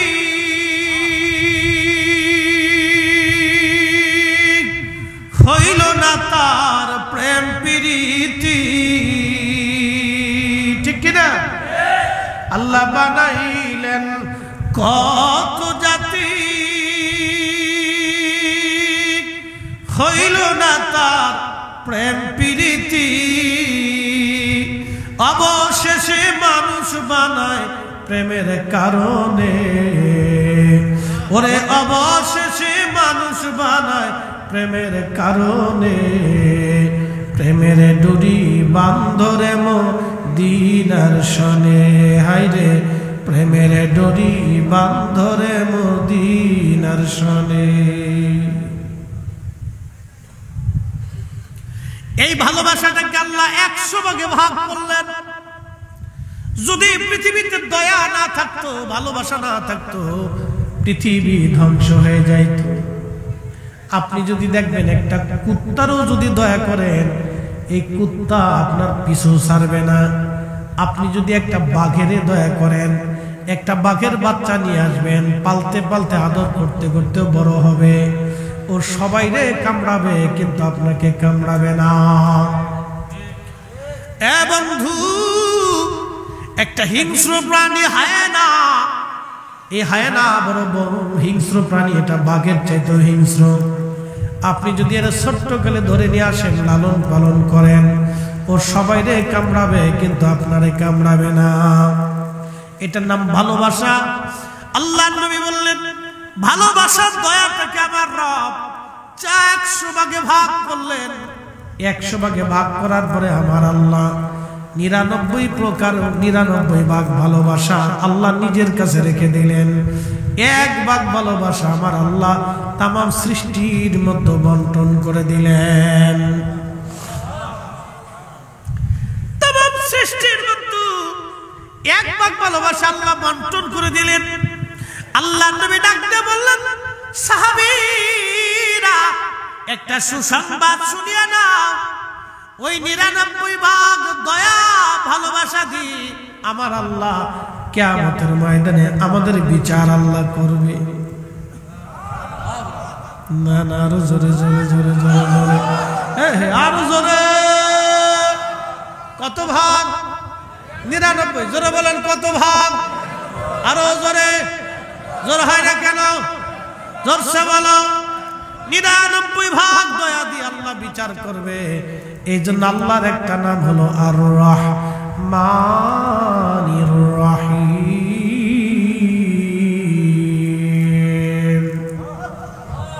দয়ালু দয়াবান, দয়ালু দয়াবান, দয়ালু দয়াবান। এই জন্য দুনিয়াতে যারা দয়া করে আল্লাহ তাদেরকে দয়া করে। আপনি দুনিয়াতে মানুষকে দয়া করবেন, কিয়ামতের মাঠে আল্লাহ আপনাকে দয়া করে মাফ করে দেবে। গোপনে আল্লাহ পর্দার আড়ালে নিয়ে মাফ করে দিবে। আল্লাহু আকবার। আল্লাহ গোপনে ডাক দিয়ে নিয়ে পর্দার আড়ালে পর্দা টানাই দিবে। পর্দা টানে আল্লাহ গোপনে মাফ করবে। ও বান্দা, তুমি দয়া করছিলে না? আমার বান্দারে দয়া করছিলি। বান্দা যা, আমি আল্লাহ আজকে গোপনে তোরে দয়া করিয়া মাফ করে দিলাম। এই জন্য পৃথিবীতে মানুষ জনপ্রিয় হয় 4 কারণে। মানুষ মানুষকে মহব্বত করে 4 কারণে। একটা হলো জামালিয়ত, কামালিয়ত, কারাবাত, ইহসান। জামালিয়ত, কামালিয়ত, কারাবাত, ইহসান, 4 কারণে পৃথিবীতে মানুষ মানুষকে ভালোবাসে। 1 নাম্বার সৌন্দর্য। চেহারা যদি সুন্দর হয়, দেখবেন ছোট্ট বিড়ালের বাচ্চা দেখতে খুবই সুন্দর লাগে, মালিক তারে কোলে করে নিয়ে সারা গ্রাম ঘুরে ঘুরে বেড়ায়। ঠিক কিনা? গরুর বাচ্চা, একটা গরু তার বাচ্চা হয়েছে, দেখতে খুব সুন্দর, মালিকের কাছে খুব মজা লাগে। এটার গলার মধ্যে ঘুরঘুরি টানাই দেয়, ঝুনঝুনি। ঝুনঝুনি আমাদের ফরিদপুরে বলে ঘুরঘুরি, আপনাদের দেশে কি বলে? ঝুনঝুনি। গঙ্গুর, ঠিক হয়েছে, গঙ্গুর। আমাদের দেশে বলে ঘুরঘুরি আর কি। গঙ্গুর, ঘুরঘুরি, ঝুনঝুনি যাই বলে। এটা একটা গলার মধ্যে সুন্দর একটা রশি দিয়ে, খুব কালারাল একটা রশি দিয়ে গলার মধ্যে টানে দাও, দরদরি করে লাফালাফি করে ঝুনঝুন ঝুনঝুন করে, মালিকের কাছে খুব ভালো লাগে। ছোট্ট কালে দেখতে খুব সুন্দর দেখা যায়। একবার দেখবেন মালিক কোলের মধ্যে নেয়, চুমা খায়, বিছনাত নেয়। ও পায়খানা করলো, মালিকের মনে দুঃখ নেই। পেশাব করে দিল, গাড়ির মধ্যে দিল, কিছু মনে করে না। সুন্দর। এই জামালিয়াত, এই সৌন্দর্যটাকে মানুষ মহব্বত করে। এই জন্য ছোট্ট বাচ্চা দেখবেন খুব সুন্দর, লাকাদ খালাকনাল ইনসানা ফি আহসানি তাকওয়িম। মানুষকে আল্লাহ কত সুন্দর অবয়ব দিয়েছেন। ছোট্ট বাচ্চাদের জিহ্বা সুন্দর, ঠোঁট সুন্দর, চোখ সুন্দর, কান সুন্দর, হাত সুন্দর, আঙ্গুল সুন্দর, দেহ সুন্দর, পা সুন্দর, সব সুন্দর। যে কেউ পাইলে দেখবেন খালি চুমা খাইতে থাকে। আল্লাহ রাসূল বলছেন তোমরা ছোট্ট থেকে যদি আদর না করো, ভালো না বসো, তাহলে আমি নবীর উম্মতের দলভুক্ত না। আর বড়কে যদি সম্মান না করো, তাহলে আমি নবীর উম্মতের দলভুক্ত না। এটার নাম হচ্ছে জামালিয়াত। সৌন্দর্যের কারণে ইউসুফ আলাইহিস সালামের জন্য মিশরের নারীরা পাগল ছিল, জুলাইখা পাগল ছিল সৌন্দর্যের জন্য। এই জন্য নারীরা সুন্দর হয়। এই জন্য আল্লাহ রাসূল বললেন নারীদের মাথা থেকে পা পর্যন্ত বুরকা দিয়ে ঢাইকে দাও। সুবহানাল্লাহ। কে আসতে হবে না জোরে হবে? আচ্ছা, পুরুষরা ঢাকতে পেলো না কে? পুরুষের চোখ আছে, নারীর চোখ নাই, কথা কর না কে? তো পুরুষরা ঢাকতে পেলো না, নারীরা ঢাকতে পেলো, কারণটা কি?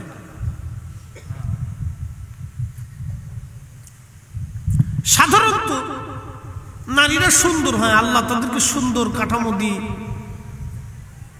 দেয়। আর পুরুষরা নারীদের প্রতি আগে আকর্ষিত হয়, নারীরা পুরুষের প্রতি আগে আকর্ষিত হয় না। এই মাসালাটা মনে রাখবেন। বলে হুজুর দোষ কার?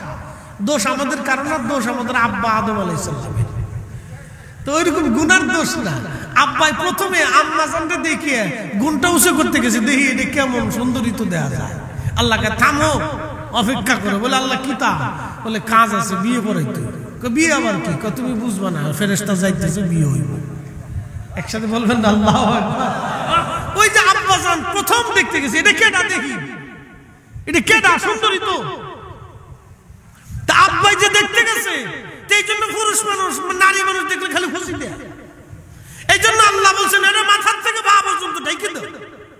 একসাথে বললেন আল্লাহু আকবার। মাথার থেকে পা পর্যন্ত ঢেকে দাও, শেষ। দেখবেও না, ভুগবেও না।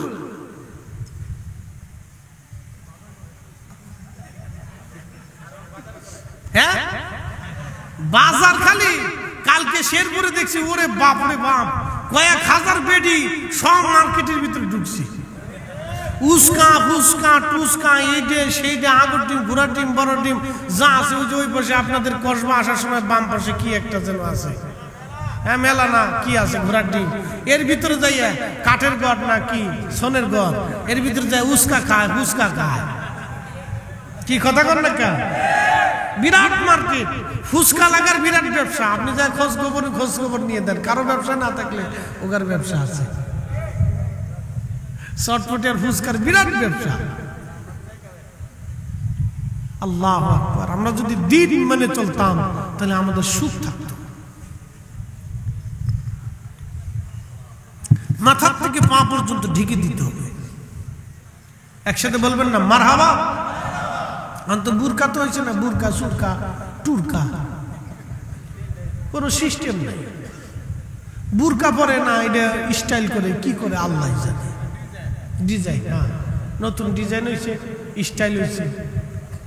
বুরকা মাথার থেকে পা পর্যন্ত ঢেকে দিতে হবে, ঢিলে ঢোলাতে ঢেকে দিতে হবে। সুন্নতি বুরকা পরতে হবে, এটা মনে রাখতে হবে। আপনাদের মেয়ে সন্তান ছোট কাল থেকে এগুলি পর্দার ভিতরে শিখাইতে হবে। শোনেন, পর্দা শিখাইতে হবে, পর্দা শিখাইতে হবে। পর্দা না শিখাইলে ও শিখবে না।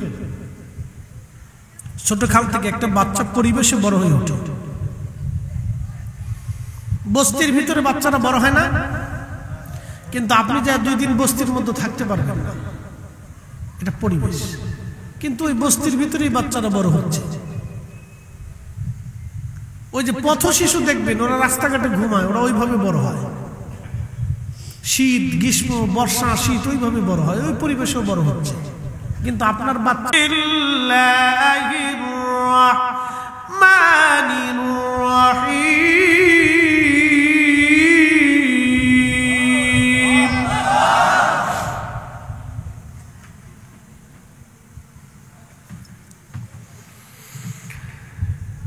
ইয়া আইয়ুহাল্লাযীনা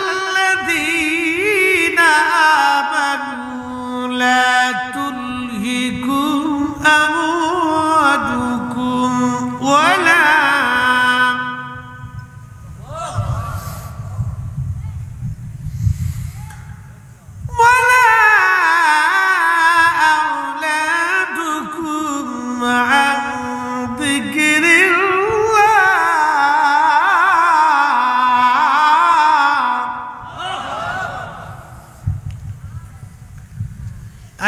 দিকে পড়ে আসতেছি। চার কারণ জামালিয়াত, কামালিয়াত, কারাবাত, ইহসান বলে দিয়ে যায়। ইউসুফ দেখতে অনেক সুন্দর ছিলেন। নবীজি বলতেন আনা মালিহুন ওয়া আখি ইউসুফু সাবিহুন, আমি লাল সুন্দর, আমার ভাই ইউসুফ হলো সাদা সুন্দর। আল্লাহ তাকে অনেক সুন্দর করে বানিয়েছিলেন। সৌন্দর্য দেখে মিশরের নারীরা পাগল পারা হয়ে গেল। জুলাইখা পাগল, বান্ধবীরা ডাক দিয়ে বলল, জুলাইখা রে, ইউসুফ একটা গোলাম, ছোট্ট ছেলে দেখে তুমি পাগল কেন হলা? জুলাইখা ডাক দিয়ে বলল, বান্ধবীরা রে, তোমরা যদি আমার ইউসুফরে দেখো তাহলে তোমরাও পাগল হয়ে যাবা। বলে না না, তা হব না, বলে পরীক্ষা হয়ে যাক। আল্লাহর নবী ইউসুফ আলাইহিস সালাতু ওয়াস সালামকে এক পাশে রাখা হলো পর্দার আড়ালে। জুলাইখা বান্ধবীদের হাতে কমলা লেবু দিয়ে দিলেন, একটা করে ছুরি দিয়ে দিলেন। জুলাইখা বলল, আমি পর্দা সরাবো, তোমরা লেবু কাটতে থাকবা, আমার ইউসুফ আসবে, আমার ইউসুফের দিকে তোমরা দেখবা। হাজরাতে ইউসুফ পর্দা সরানো হলো।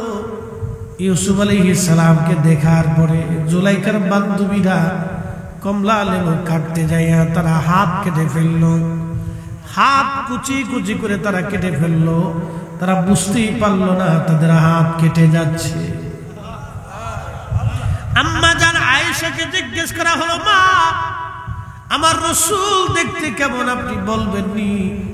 আম্মা জান ডাকতে বললেন, ও আমার নবীর উম্মতেরা রে, সাহাবীরা রে, যেই নারীরা ইউসুফকে দেখে কমলা লেবু কাটার পরিবর্তে হাত কুচি কুচি করে কেটে ফেলে দিয়েছিল, রে সাহাবীরা, ওরা যদি ইউসুফের জায়গায় আমার রাসূলকে দেখতো, শুধু হাত না, মিশরের নারীরা তাদের হাতের বদলতে কলিজা কেটে ফেলতো, বুঝতেই পারতো না কলিজা তাদের কেটে যাচ্ছে।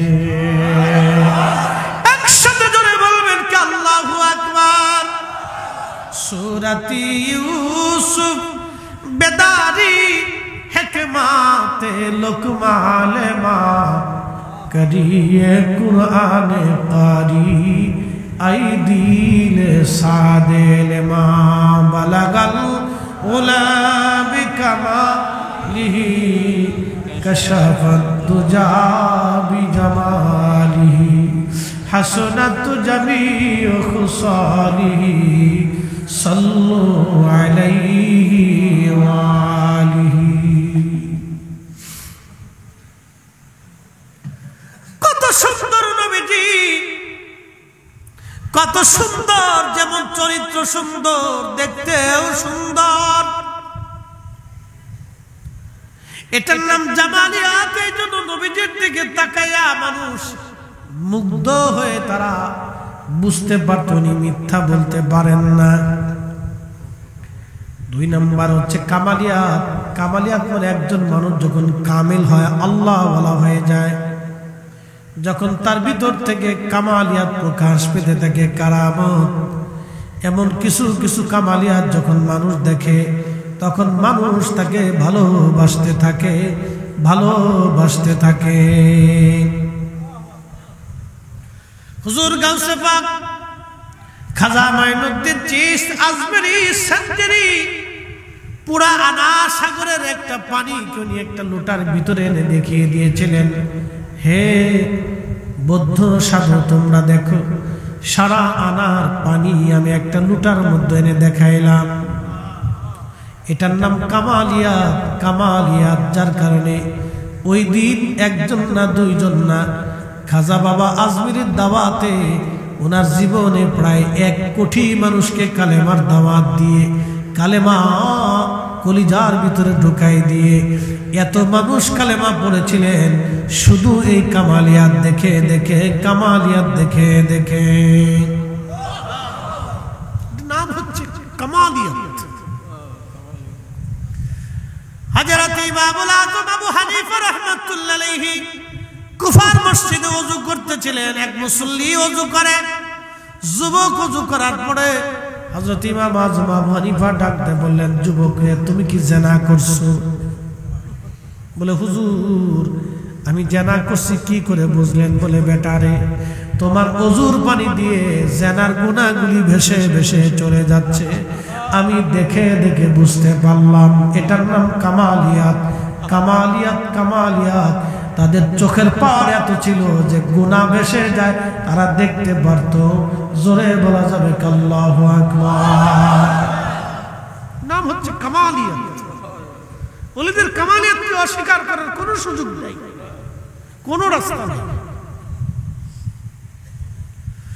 ওলিদের কামালিয়াতকে অস্বীকার করার কোনো সুযোগ নাই, কোনো রাস্তা নাই।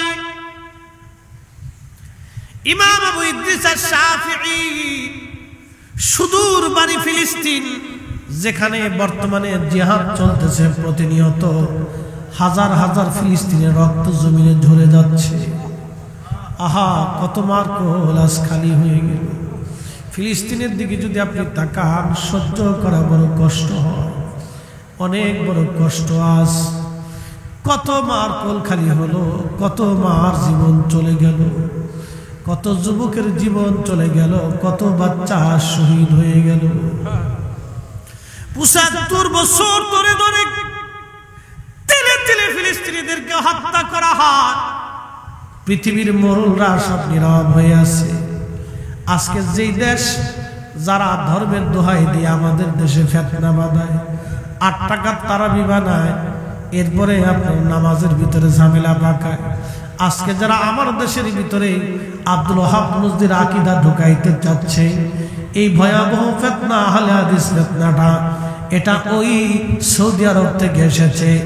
যার দেশের রাজা বাদশারা ইহুদিদের গোলামি করে, তারা আজকে আমাদের দেশে এসে ধর্ম শিখাইতে চায়। ওদের দেওয়া ধর্ম আমাদের প্রয়োজন নাই, আমাদের শাহজালালেরটাই অরিজিনাল। কথা বলেন ঠিক কিনা? উচিত কথা বললে বলবেন, হুজুর আপনি পক্ষপাতিত্ব শুরু করছেন। আরে বেটা, তুমি আমার দেশে এসে 8 টাকা তার 20 টাকা তারাবিতে ঝগড়া বাঁধাইছো। বেটা, 1450 বছর ধরে আমরা ঠিকই ছি, 1450 বছর ধরে আমরা ঠিক মিল্লাতের উপর আছি, ঠিক কিনা?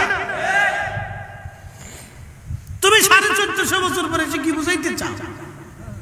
তুমি তোমার সৌদি শায়েখদের বুঝাও, যা তারা মাঠে ওয়াজ করতে বলো, বলো সৌদির লোকজন নিয়ে মাঠে ময়দানে একটা মিছিল দিক ফিলিস্তিনের পক্ষে, যদি বাপের কলিজার সাহস থাকে। তা পারবেন না, কারণ ওর দিওয়ার সাথে জবাই দিয়ে দিবেন।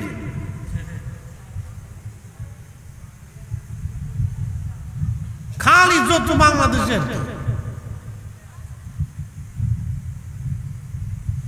আপনি জানেন পৃথিবীতে 3টে মোড়ল, সৌদি আরব, মিশর, যদি 2টা ধমক দিলে ইসরায়েলের যুদ্ধ বন্ধ হয়ে যায়।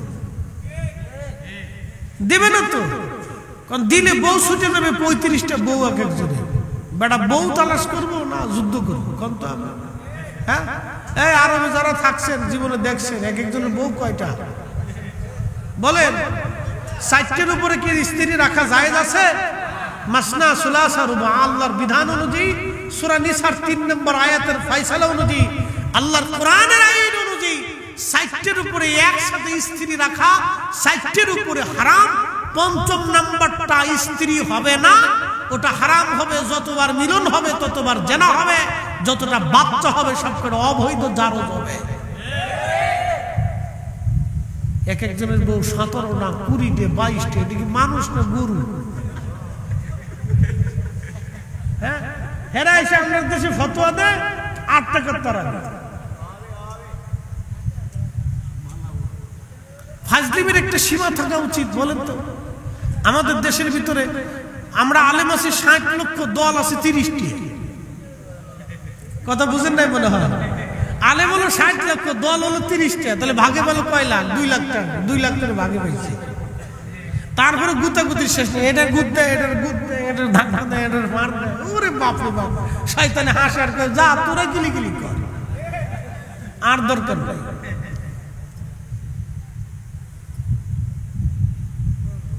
আচ্ছা বলেন তো, আমরা তো সহি পদ্ধতিতে নামাজ পড়তেছি 1450 বছর ধরে, বিশুদ্ধভাবে নামাজ পড়তেছি না। তো নতুন করে এদের আইনে ঠেলাঠেলি করে বাংলাদেশে আবার নতুন দল বানানোর দরকার কি? হেগার ভিতরে বলে 19টা দল আছে। কয়টা?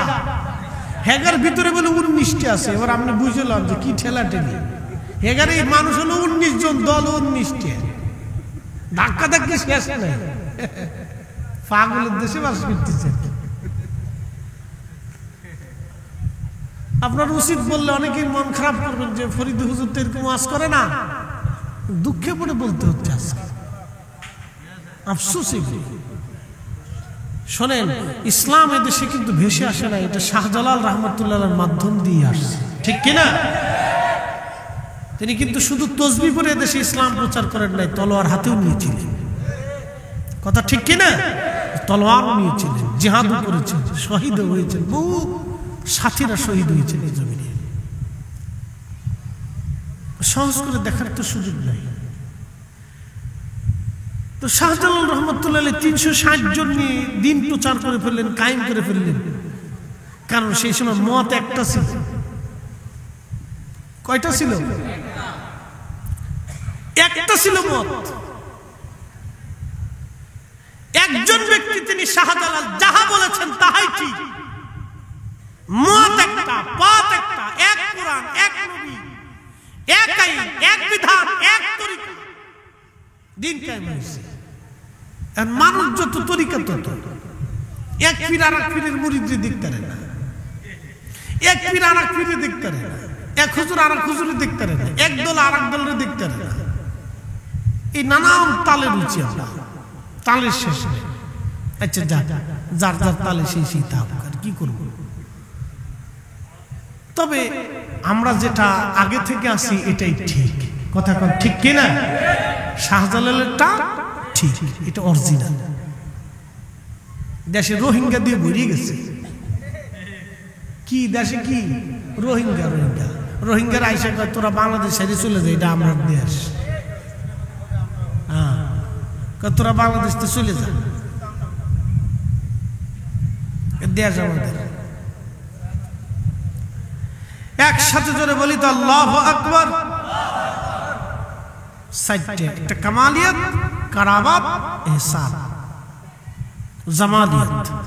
তো কামালিয়াতে আসছে ইমাম আবু ইদ্রিস আশ-শাফিঈ, বর্তমান ফিলিস্তিনের তিনি ইমাম ছিলেন।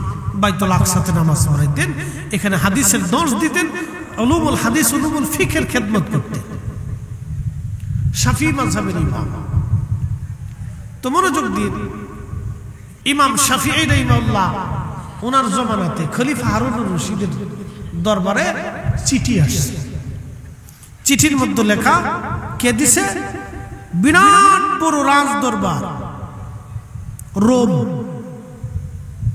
আপনারা চিনবেন, ইউরোপকে কেন্দ্র করে রোম সাম্রাজ্য ছিল, বিরাট বড় সাম্রাজ্য।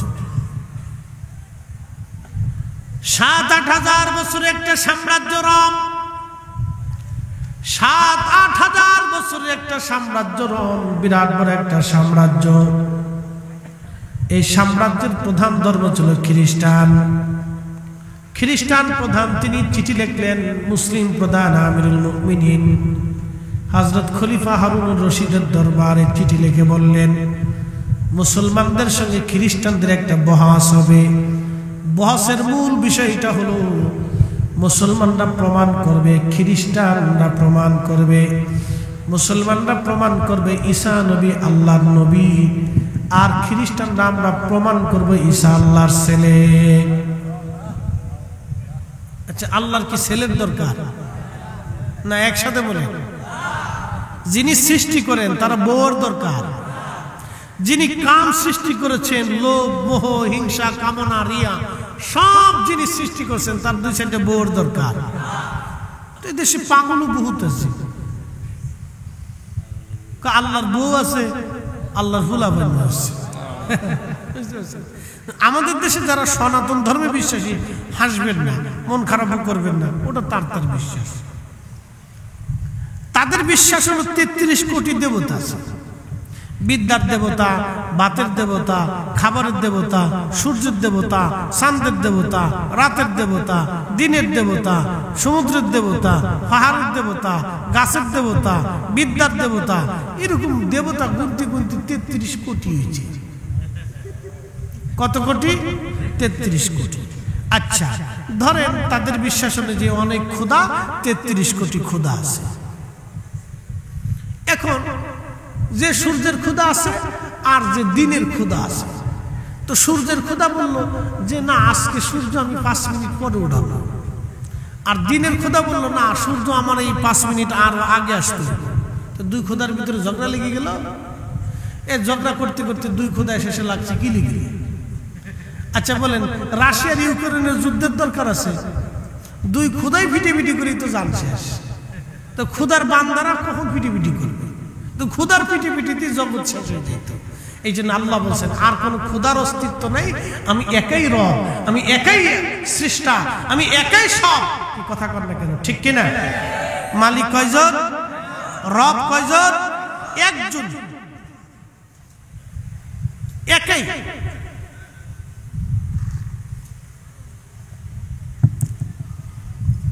তো খ্রিস্টানরা বলতেছে আমরা প্রমাণ করব ঈসা নবী আল্লাহর ছেলে, তোমরা প্রমাণ করবা ঈসা নবী আল্লাহর বেটা না, তিনি নবী। বাস, বিরাট বহস,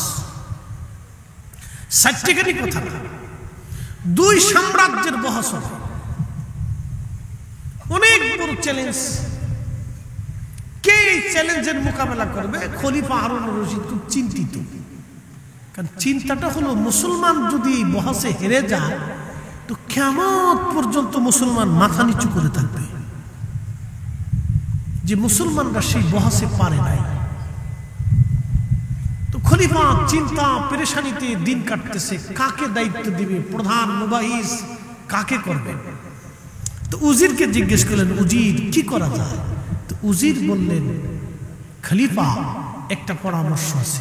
বলে কি পরামর্শ? বলে পরামর্শ হচ্ছে ফিলিস্তিনের বাইতুল আকসার একজন ইমাম আছে, তার নাম ইমাম আবু ইদ্রিস আশ-শাফিঈ। সে অনেক বড় ইমাম এবং অনেক বড় আল্লামা। একসাথে বলবেন না মারহাবা। খলিফা বললেন তাহলে হুজুরকে দাওয়াত দাও।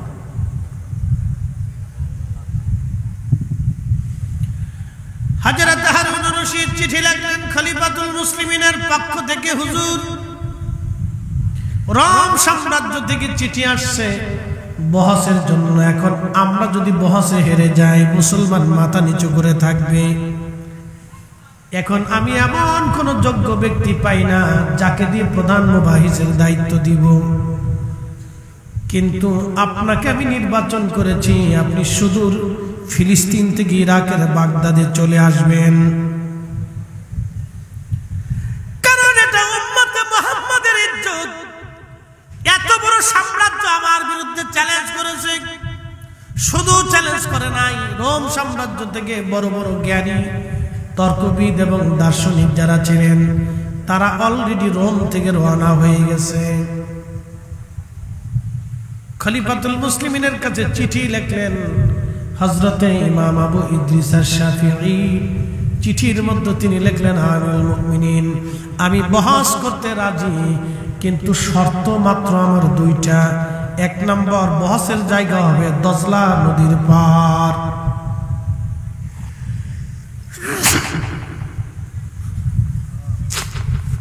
এক নম্বর, বহসের জায়গা হবে দজলা নদীর পারে। দুই নম্বর, বহসের সময় হবে যোহরের নামাজের পরে। খলিফার দরবারে চিঠি আসছে। খলিফা আবার চিঠি পাঠালেন, হ্যাঁ আমি বহস আপনার শর্তে রাজি, আপনি আসেন।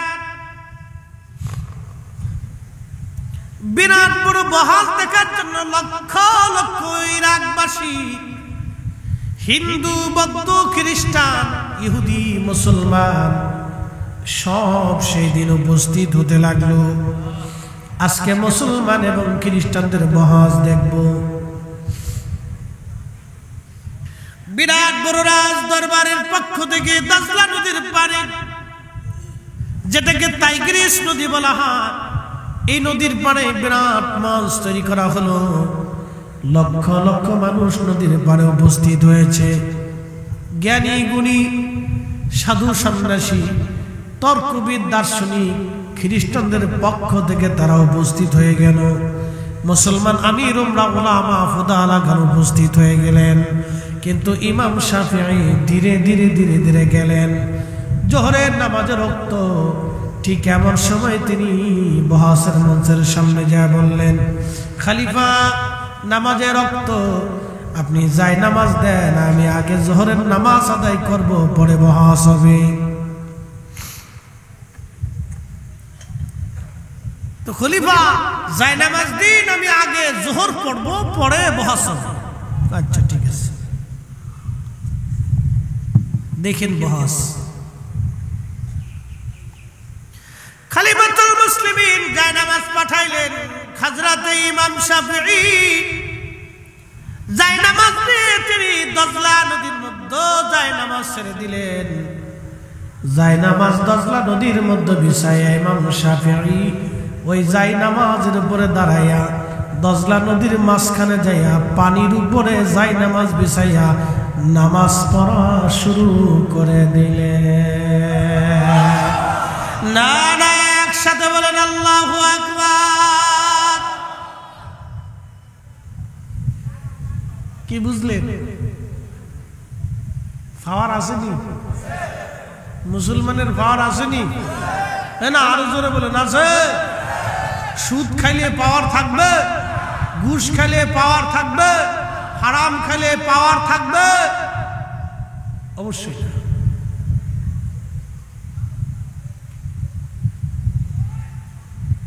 খলিফাতুল মুসলিমিন, রাজদরবার খলিফাতুল মুসলিমিন বিরাট মঞ্চে উপস্থিত। লক্ষ লক্ষ মানুষ মঞ্চের দিক থেকে দজলার দিকে ঘুরে গেল।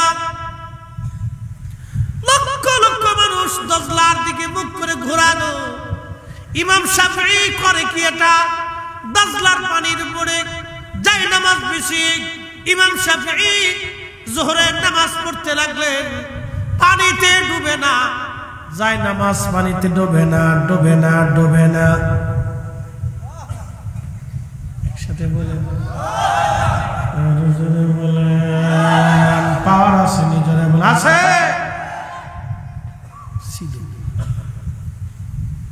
এখন আর পাওয়ার আমাদের নাই, আমরা শূন্য হয়ে গেছি। ঠিক তখনই জোহরের নামাজ শেষ হয়ে যাওয়ার পরে ইমাম শাফিঈ ডাক দিছে, এ খ্রিস্টানেরা, কে বহাস করবা? আমি ইমাম শাফিঈর সাথে আর হযরত ঈসা নবী আল্লাহর নবী, আল্লাহর ছেলে ছিলেন না, আমি ইমাম ইদ্রিস শাফিঈ প্রমাণ করব। তবে শর্ত হলো, কলিজার মধ্যে যদি সাহস থাকে তাহলে আসো। আমি যেইভাবে যাই নামাজ নদীর উপরে বিছাইয়া আজকে নদীর মাঝখানে দাঁড়াইলাম, খ্রিস্টানেরা তোমাদের প্রধান মুবাহিসের যদি সাহস থাকে এইভাবে যাই নামাজ বিছাইয়া আমার সামনে দজলা নদীর সামনে আসো, দজলা নদীর মাঝে আসো। আমি আর তুমি দুইজনে দজলার মাঝখানে যাই নামাজ বিছাইয়া পানির উপরে বহাস করব। জোরে না বললে বুঝবো কিপটে। একসাথে হাত উঁচা করে বলেন আল্লাহু আকবার। পাওয়ার আসেনি?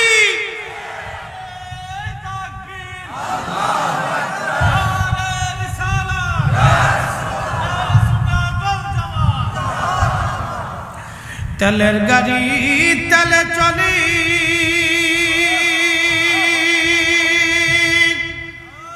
হাওয়ার গাড়ি হাওয়ার উড়ে, বিনা তেলে চালায় গাড়ি নবী সুলাইমান। আমরা সেই মুসলমান।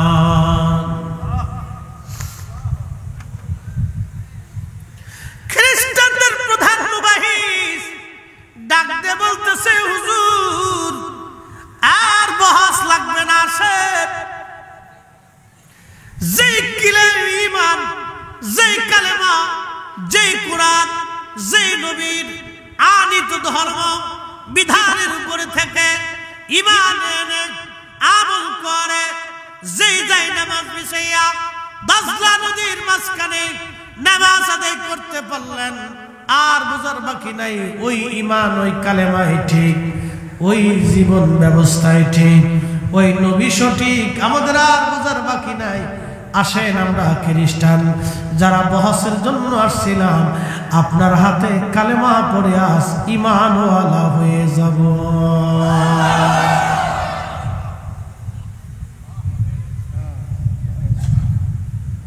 কিতাবের বহস লাগে না, এ দেখাই দিছে বহস। আসো কোনটা সঠিক এবার বুঝো, আসো ডাইরেক্ট অ্যাকশন হবে, বাকি ঝুঁকি নেই। কি কথা ঠিক কিনা? ডাইরেক্ট অ্যাকশন হবে, বাকি ঝুঁকি নেই। কলিজায় যদি সাহস থাকে তো যায় নামাজ বিছিয়ে আসো নদীর ভিতরে। শাহজালাল আমিনী যায় নামাজ বিছিয়ে দিছে নদীর উপরে, যা। সেই দিন যদি উনি যায় নামাজ না বিছাইতেন তাহলে আজকে বাংলা বিজিত হতো না। ওলিদের অবদানকে ছোট করে যারা দেখে, এই সব পেটের নাফরমান, কথা বলেন ঠিক কিনা? তাদের অবদান অস্বীকার করে আপনি এদেশে দিনের কথা বলবেন না, এটা ফাজলিমি।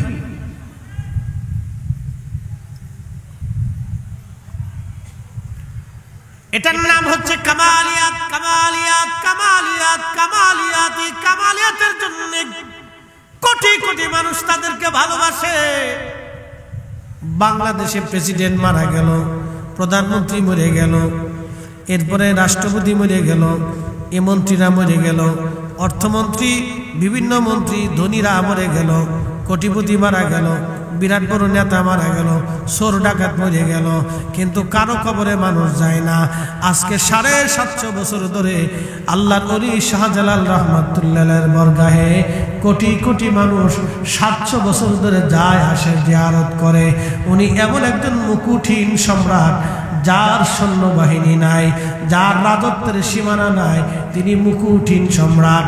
তার সংসদ নাই, সিংহাসন নাই, কিন্তু ওনার বরগাহে কোটি কোটি মানুষ যায় আর আসে। কিয়ামত পর্যন্ত জিয়ারত চলতেই থাকবে, বন্ধ হবে না। এমন জীবন করিও গঠন, হাসিবে তুমি কাঁদিবে ভুবন। এমন জীবন করিও গঠন, হাসিবে তুমি কাঁদিবে ভুবন, কাঁদিবে ভুবন। 3 নাম্বার হচ্ছে কারাবাত। কারাবাত মানে নৈকট্য। আপনি সহবত যত বেশি দিবেন, মহব্বত তত বাড়তে থাকবে। যত বেশি সহবত দিবেন, মহব্বত বাড়তে থাকবে। এই জন্য স্বামী স্ত্রী এক বিছানায় ঘুমাইতে হয়, মাঝখানে কোলবালিশ দেওয়া নিষেধ আছে। মাসলা মাথায় দিলাম, একসাথে জোরে কর না, মারহাবা। এই বলা মানে আসিস নে, তোরা বুঝুস কি? মাঝখানে কোল বালিশ দেওয়া নিষেধ আছে, এক বিছনায় ঘুমাইতে হয়, নাহলে জ্বালা আছে। এক বিছনায় ঘুমাবেন, কোল বালিশ দেওয়া নিষেধ। এটার নাম কারাবাত। যত কাছাকাছি, যত পাশাপাশি, তত মোহাম্মত বাড়বে। কাছাকাছি পাশাপাশি মোহাম্মত তত বাড়বে। Out of side, out of mind.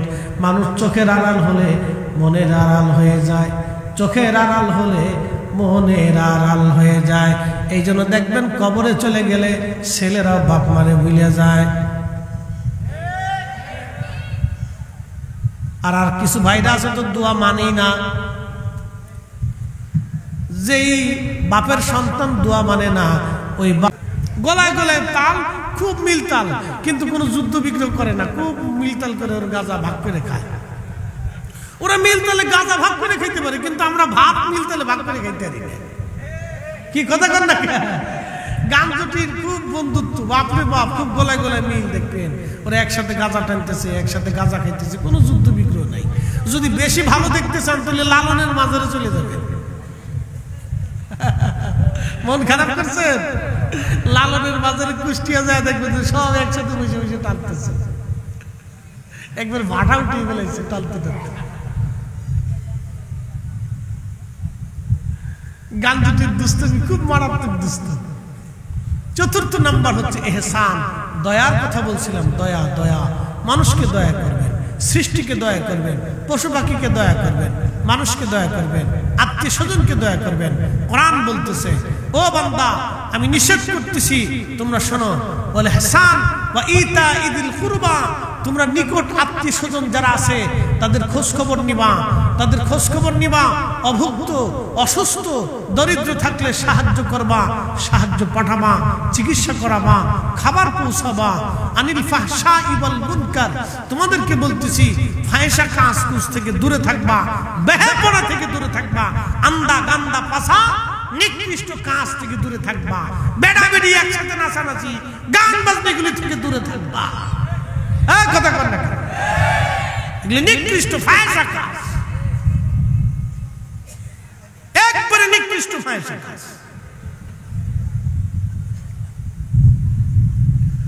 আল্লাহর কোরআন বলতেছে আনিল ফাহশাই ওয়াল মুনকার, নিকৃষ্ট ফাহিশা কাজ থেকে দূরে থাকবা তোমরা, বেহাপনা থেকে দূরে থাকবা, আন্দা গান্দা পচা কাজ থেকে দূরে থাকবা।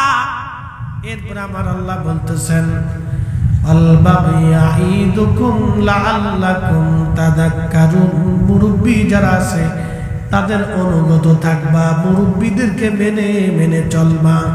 আমাদের দেশের এখন ছেলেপেলেরা মুরব্বিদেরকে সম্মান করে না, সালাম কালাম দেয় না। আর যদি একটা মোটরসাইকেল পায় তাহলে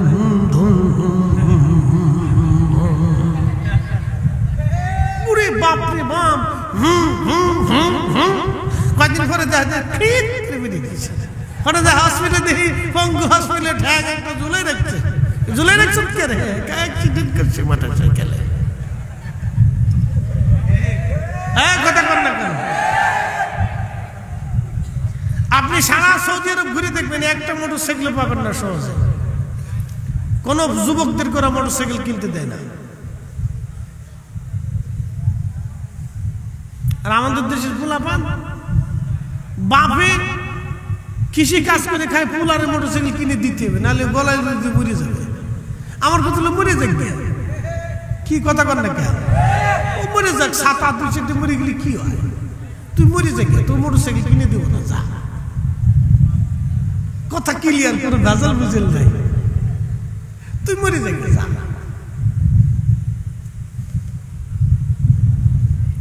শোনেন, ছেলেরা মোটরসাইকেল পেলে মুরব্বী উস্তাদ মাসে কিচ্ছু চিনে না। এখনো আমরা, এই যে আমাদের বয়স হয়ে গেছে, আমরা এখনো সেই দাখিল সেকশনের আমরা যারা ছোট কাল থেকে শিখেছি, সে উস্তাদদেরকে এখনো দেখলে আমরা গাড়ি থেকে নেমে যাই, সালাম কালাম করি, সম্মান করি। হুজুর আসছেন, ওই হুজুরের জন্য আজকে আমরা এত দূর পর্যন্ত আসছি, আমরা এখনো সম্মান করি। শোনেন, আমি আমার তরুণ ভাইদেরকে বলবো, এটিগুলি কিয়ামতের আলামত। আদব উঠে যাবে, সম্মান উঠে যাবে, বুঝতে পারছেন? এই যে আজকে বিভিন্ন ভার্সিটিতে দেখবেন, কলেজ ইউনিভার্সিটিতে দেখবেন, ছেলেরা স্যারদেরকে সম্মান করে না, কারণ স্যারও দাঁড়ায় মুখে, ফুলাফুলো দাঁড়ায় মুখে। হ্যাঁ ঠিক আছে, জোরে বলো, আমি তো খারাপ কিছু বলতেছি না। কেউ দাঁড়ায় মুখে, কেউ দাঁড়ায় মুখে, তো দাঁড়ায় মতন তো গ্রুপ একসাথে হচ্ছে। স্যারদেরও কিছু ভুল আছে, বাচ্চাদেরকে আদব শিখিয়ে তো প্রতিষ্ঠানগুলিতে সন্তানদেরকে, ছেলেদেরকে ছোট কাল থেকে শিখিয়ে উঠিত হয়। কিছু কিছু স্যার আছে যে ঘুমায় পড়ছে, ঘুমাচ্ছে, উনি শিক্ষা বাদতে ঘুমাচ্ছে, খুব ঘুম না, সারা জীবন ঘুমাইছে না, ক্লাসে গেলে খালি ঘুমাচ্ছে। ফাজলিমের একটা সীমা থাকা উচিত। সন্তানদেরকে যদি আদব শিক্ষা না দেন তাহলে বেয়াদব হবে। এই জন্য আদব শিখিয়ে তো বাবাজি, প্রিয় বন্ধু আমার, সন্তানদেরকে আদব শিখান, আদবই বানান। আদবই যদি না বানান তাহলে বিপদ আছে। এই জন্য সন্তানদেরকে আদব বানান।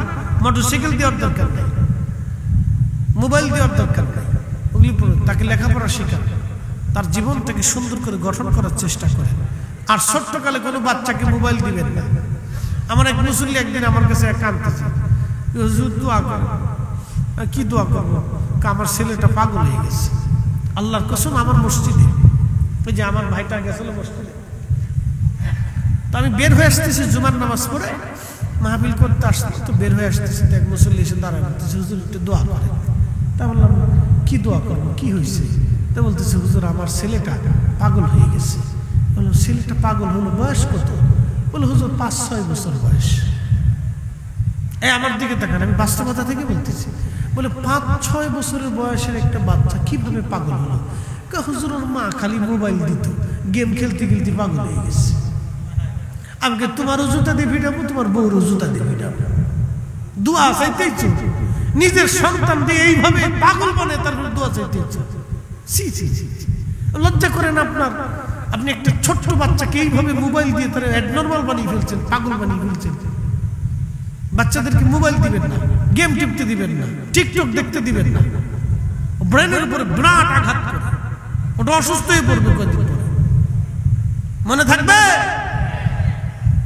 আল্লাহ বুঝার তৌফিক দিক, সকলে বলে না আমি। এই যে একটা নাতের বই আছে, সুন্দর অনেক লেখা, শাহিন আলম ছোট ভাইও বিক্রি করে। এই নাতের রসুল আছে, এখানে আমার একটা গজল আছে, ওই নামই আমার গলার মালা, ওই নাম জপে মোর জোড়ায় জ্বালা, ওই নামই আমার গলার মালা, ওই নাম জপে মোর জোড়ায় জ্বালা।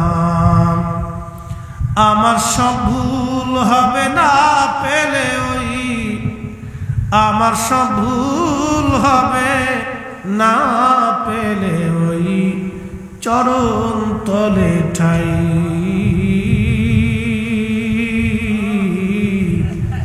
ওই নামের মাঝে কি যেন এক শান্তি খুঁজে পাই। আমি বিভোর হই রসুল নামের দুরুদ পড়ে যাই, ওই নামের মাঝে কি যেন এক শান্তি খুঁজে পাই। আল্লাহুম্মা সাল্লি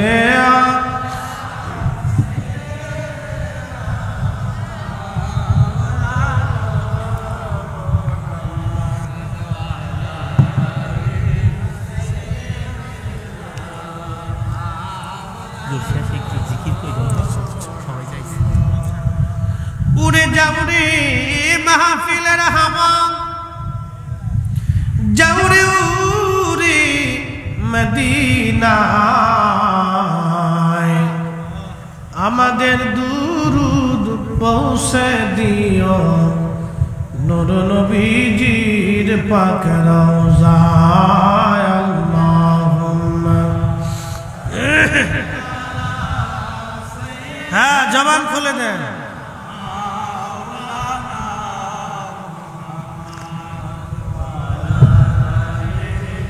সাইয়্যিদানা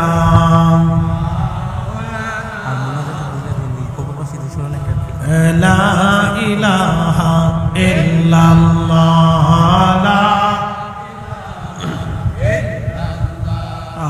লা ইলাহা, আসিয়া বলে আল্লাহ আল্লাহ, ফেরাউন দিছে কত জ্বালা। আল্লাহ বলেন ও জিবরাইল, আল্লাহ বলেন ও জিবরাইল, খুলো হে জান্নাতের তালা।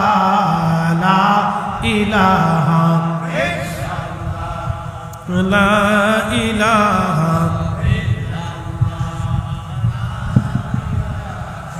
ইল্লাল্লাহ, আল্লাহ আল্লাহ আল্লাহ আল্লাহ আল্লাহ আল্লাহ। জবান খুলে, জবান দিয়ে আল্লাহর জিকির করতে হবে। আল্লাহ আল্লাহ আল্লাহ